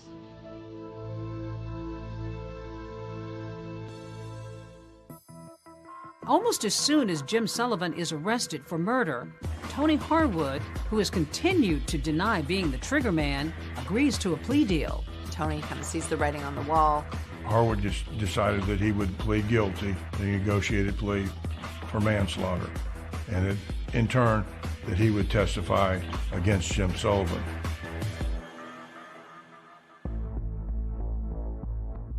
It took 2 years, but he finally was extradited back to Atlanta in 2004. He got off the plane. He was wearing a single shoe because he had such terrible gout in his foot. But he gets off and gets taken to Fulton County Jail. And there's this sort of cumulative sigh of relief. To be clear, Sullivan being tried for murder in Georgia is not double jeopardy. For one thing, it is a state case, and the previous one was a federal case, and that specifically was for arranging Lita's murder for hire over the phone. The elected district attorney appoints me, along with a couple of other lawyers, to prosecute the case. This was a huge puzzle of a case. Right. How did your puzzle-solving skills come into play? There's no cutting corners, and you spread the pieces out, and then you figure out what fits and what doesn't fit. And that's kind of what the prosecution of James Sullivan was like. It was putting together all these different pieces so that we could make sure that the prosecution of the case was done accurately and with integrity. What concerned you going into this trial? He was rich. He was a white male. He had escaped the federal authorities before, and he had two of the best criminal defense attorneys representing him. They are sharp, and if they can find a way out, they're going to find a way out. There will not be one shred of physical evidence that links Jim Sullivan to this crime. Jim has eluded justice so many times that there's a real palpable fear that he's going to get away with it, that he's going to elude justice again.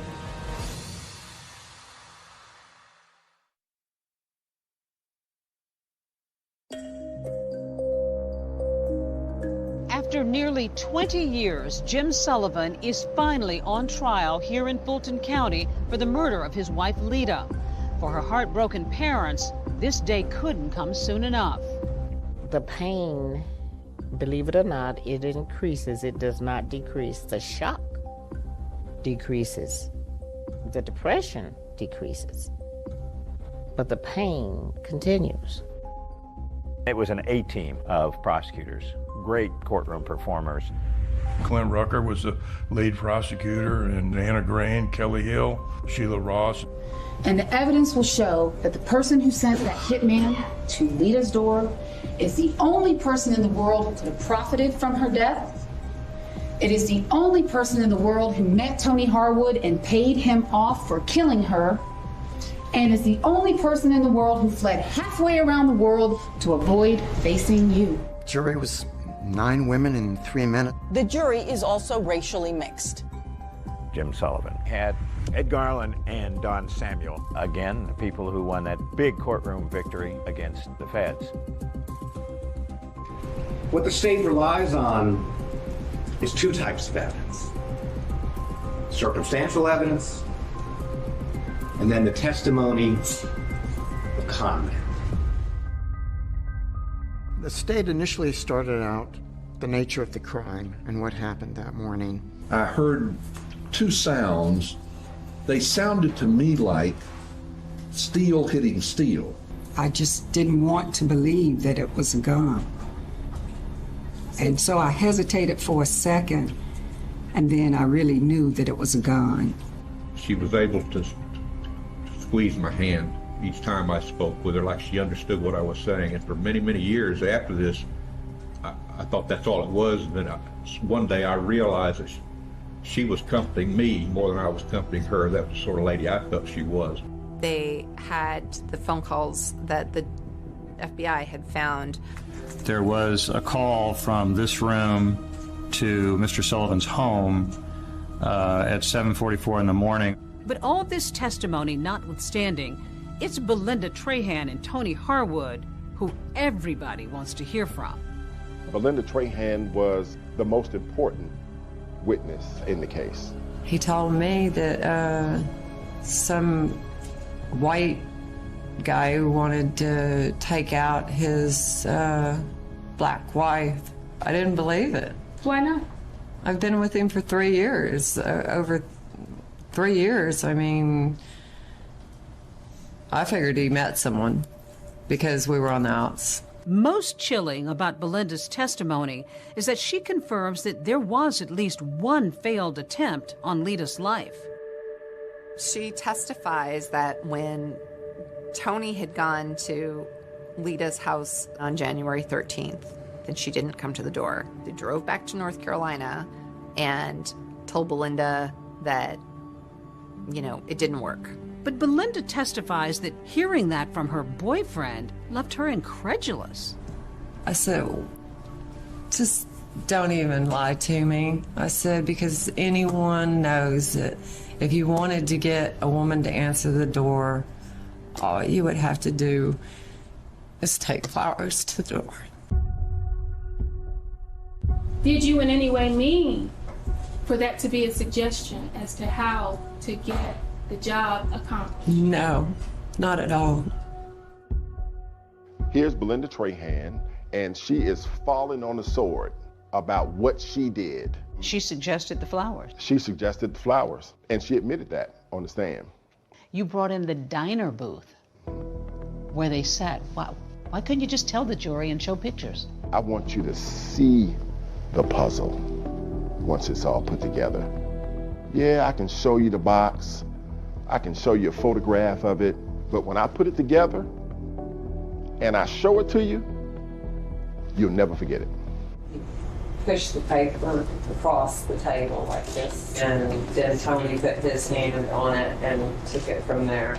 And there was a particular moment when she is asked to stand up in court and identified the person she witnessed give Tony Harwood an envelope full of money.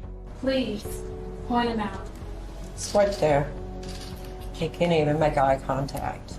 Your Honor, may the record reflect the witness has identified the defendant, James Sullivan. But if prosecutors feel like Belinda Trahan's testimony is helping their case, they have to know that it's just as big a risk to put Tony Harwood on the stand. Can you show the jurors the body language Mr. Sullivan used and the tone of voice, if it's possible, that he used when he was explaining to you that his wife Lita was a problem? You know, I've got this wife of mine up in Atlanta, And she is just trying to take everything I've got. And I don't know what to do about it. I need someone to take care of my problem. Do you know anybody that can possibly take care of my problem for me? Because I need some help here. We could prove Tony Harwood and James Sullivan actually met each other. So I spent the first part of Tony Harwood's examination confirming his signature on the hotel receipt. And I put signature, Johnny Fur. The fact that he actually went to the flower shop. Who actually went inside the flower shop to purchase the flowers? I did. They had Tony Harwood saying that he was the one who made the collect call to Jim Sullivan's house. What did you say to him? I said, Merry Christmas. And he said, I understand. And that was it. What were you trying to convey to Mr. Sullivan by giving him that signal, those code words? That his problem was taken care of. The defense had their chance to cross-examine Harwood. Not a single question. The two key witnesses were, of course, Belinda Trahan and Tony Harwood. And so, in closing arguments, the defense assailed their credibility. You should reject everything that came out of his mouth. Harwood says envelope in the bathroom. She says an envelope at this booth over here. Garland presents to the jury a letter-sized envelope stuffed with bills. Harwood had said it was all cash in $20 bills. See, oops, some of it fell out, and some more. It won't fit in an envelope. The whole story just doesn't make sense. In your closing arguments, you actually brought in a doorbell. Why? What was the point? I wanted the jurors to have that sense of what Lita Sullivan experienced right before her murder. An ordinary moment. In an ordinary moment. The second reason why I did it is because James Sullivan liked to read books. And one of his favorite authors wrote a book called For Whom the Bell Tolls. I'm going to ask you through your verdict of guilty to each and every count to tell James Vincent Sullivan for whom the bell tolls. Tell him that it tolls for thee. For you. For you. And then I rang the doorbell 3 times.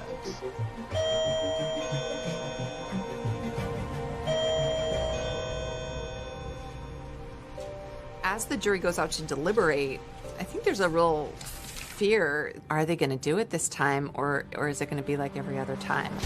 I do not see this as a slam dunk for the state.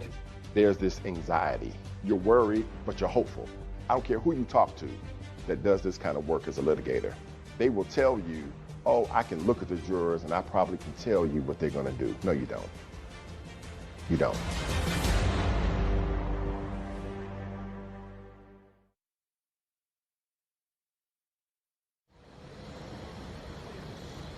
This is breaking news. We do have breaking news at this hour. The jury having reached a verdict in the trial of Jim Sullivan. The jury came back within a few hours on the same day. It was so silent, and the tension was just palpable. There's this anxiety. You don't know what it's going to be. You don't know how it's going to turn out. And you're worried, but you're hopeful. It's hard not to think of Lita's family, her parents especially, after so many fits and starts to win justice for their firstborn child. It comes down to this moment. The judge says, "Ma'am, would you publish the verdict?" And then from that moment until they get finished, nobody is breathing. Count 1, malice murder. We, the jury, find the defendant, James Vincent Sullivan, guilty of malice murder. I got a chance to hug Emory McClinton. I had never been hugged so tight before. This was his baby. And we had finally, after 19 years, brought that man a sense of satisfaction. I'll never forget it. The conviction of James Sullivan was the biggest puzzle that I had solved in my career, and it is one that gave me the most satisfaction that I had ever experienced as a prosecutor. The court hears victim impact statements. What a loss it was to have Lita gone from their lives. I dream of Lita often. She is smiling and walking in my direction, and I in hers. But we never reach each other. The jury came back and gave him life in prison without the possibility of parole. I am so very pleased, and I'm happy. What we were waiting for was something in our judicial system, something to happen and to bring it all together, and that's what you see today. Why did it take 20 years, do you think? It goes back to the resources. He had privilege? White privilege, completely. He knew how to manipulate people, and he had the resources to do that. You've got a black victim, you've got a white defendant. Did race hover in this courtroom over this case at all? I think in our criminal justice system, unfortunately, race always permeates throughout a case. But I'm thankful to say the evidence in the case overcame that racial component. They never received any money. Is there money? Where is this money? He's been able to secret his money. For the McClintons, seeing him rot in a prison in South Georgia brings them a whole lot more satisfaction. This is a woman who you never met, I've never met, most of the people involved in this case never met her, and yet her life really made an impact. When somebody dies in this kind of manner, they don't stop being a member of the family, they don't stop being a member of the community, they never stop mattering.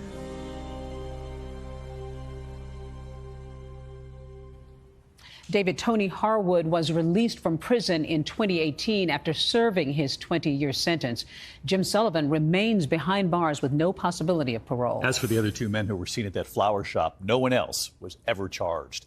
That is our program for tonight. Thanks for watching. I'm David Muir. And I'm Deborah Roberts. From all of us here at 2020 and ABC News, good night.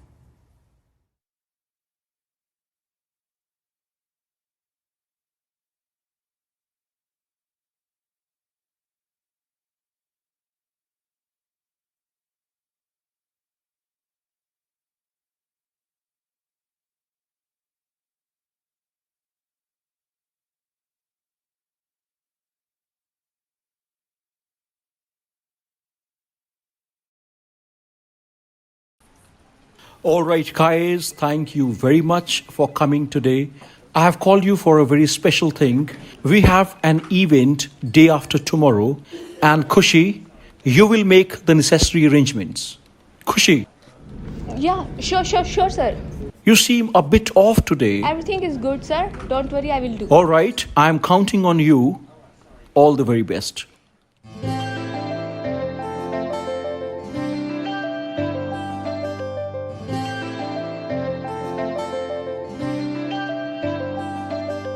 ਕੱਲ ਰਾਤੀ ਰੋਈਆਂ ਮੈਂ ਤੇਰੇ ਕਰਕੇ ਸੁਣਿਆ ਏ ਤੂੰ ਵੀ ਰੋਇਆ ਮੇਰੇ ਕਰਕੇ ਕੁੜੀਆਂ ਚ ਲੜਾ ਮੈਂ ਵੀ ਤੇਰੇ ਕਰਕੇ ਮੁੰਡਿਆਂ ਚ ਅੜੇ ਤੂੰ ਵੀ ਮੇਰੇ ਕਰਕੇ ਮੈਂ ਨਾ ਪਿਆਰ ਕਰਾਂ ਮੈਂ ਨਾ ਪਿਆਰ ਕਰਾਂ ਕਿਉਂ ਨਖਰੇ ਜਿਹੇ ਦਿਖਾਵੇਂ ਇੰਨਾ ਨਾ ਸਤਾਇਆ ਕਰ ਮੈਨੂੰ ਮੇਰੀ ਜਾਨ ਨਿਕਲ ਨਾ ਜਾਵੇ ਮੈਂ ਜਦ ਵੀ ਕੁਝ ਬੋਲਾਂ ਤੇਰਾ ਨਾਮ ਬੁਲਾ ਤੇ ਆਵੇ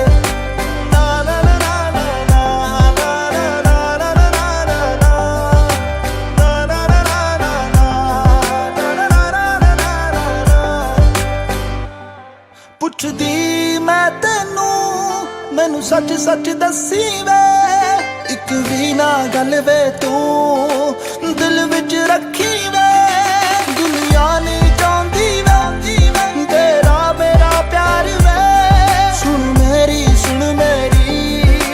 ਸੁਣ ਲੈ ਯਾਰ ਵੇ ਤੂੰ ਨਹੀਂ ਸੋਹਣਾ ਲੱਗਦਾ ਜਦੋਂ ਵੀ ਲੜਦਾ ਏ ਜਦ ਵੀ ਕਿਸੇ ਨਾਲ ਗੱਲ ਕਰਾਂ ਮੈਨੂੰ ਪਤਾ ਵੇਖ ਕੇ ਸੜਦਾ ਏ ਰਾਜ ਰਾਜ ਤੂੰ ਹਰ ਵਾਰੀ ਹੋਏ ਰਾਜ ਰਾਜ ਤੂੰ ਹਰ ਵਾਰੀ ਲਾਰੇ ਲਾਵੇਂ ਇੰਨਾ ਨਾ ਸਤਾਇਆ ਕਰ ਮੈਨੂੰ ਮੇਰੀ ਜਾਨ ਨਿਕਲ ਨਾ ਜਾਵੇ ਮੈਂ ਜਦ ਵੀ ਕੁਝ ਬੋਲਾਂ ਤੇਰਾ ਨਾਮ ਬੁਲਾਤੇ ਆਵੇ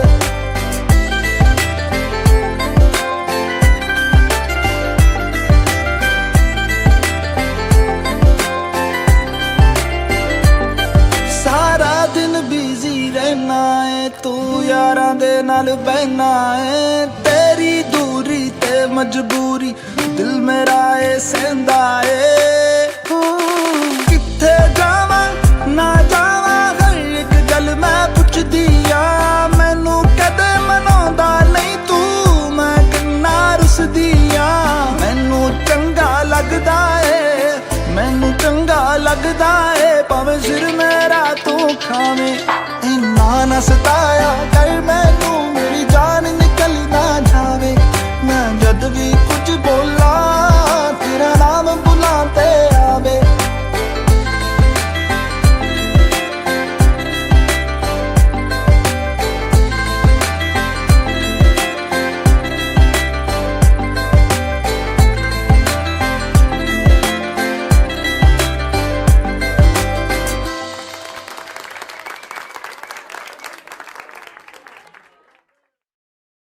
हे गाइस, तो अभी आपने हमारा दुनिया सॉन्ग देखा, सो प्लीज कमेंट करके बताना कि आपको सॉन्ग कैसा लगा। एंड हाँ, वीडियो को लाइक करना, जाने से पहले रिपल म्यूजिक स्टूडियोज के चैनल को सब्सक्राइब कर लेना।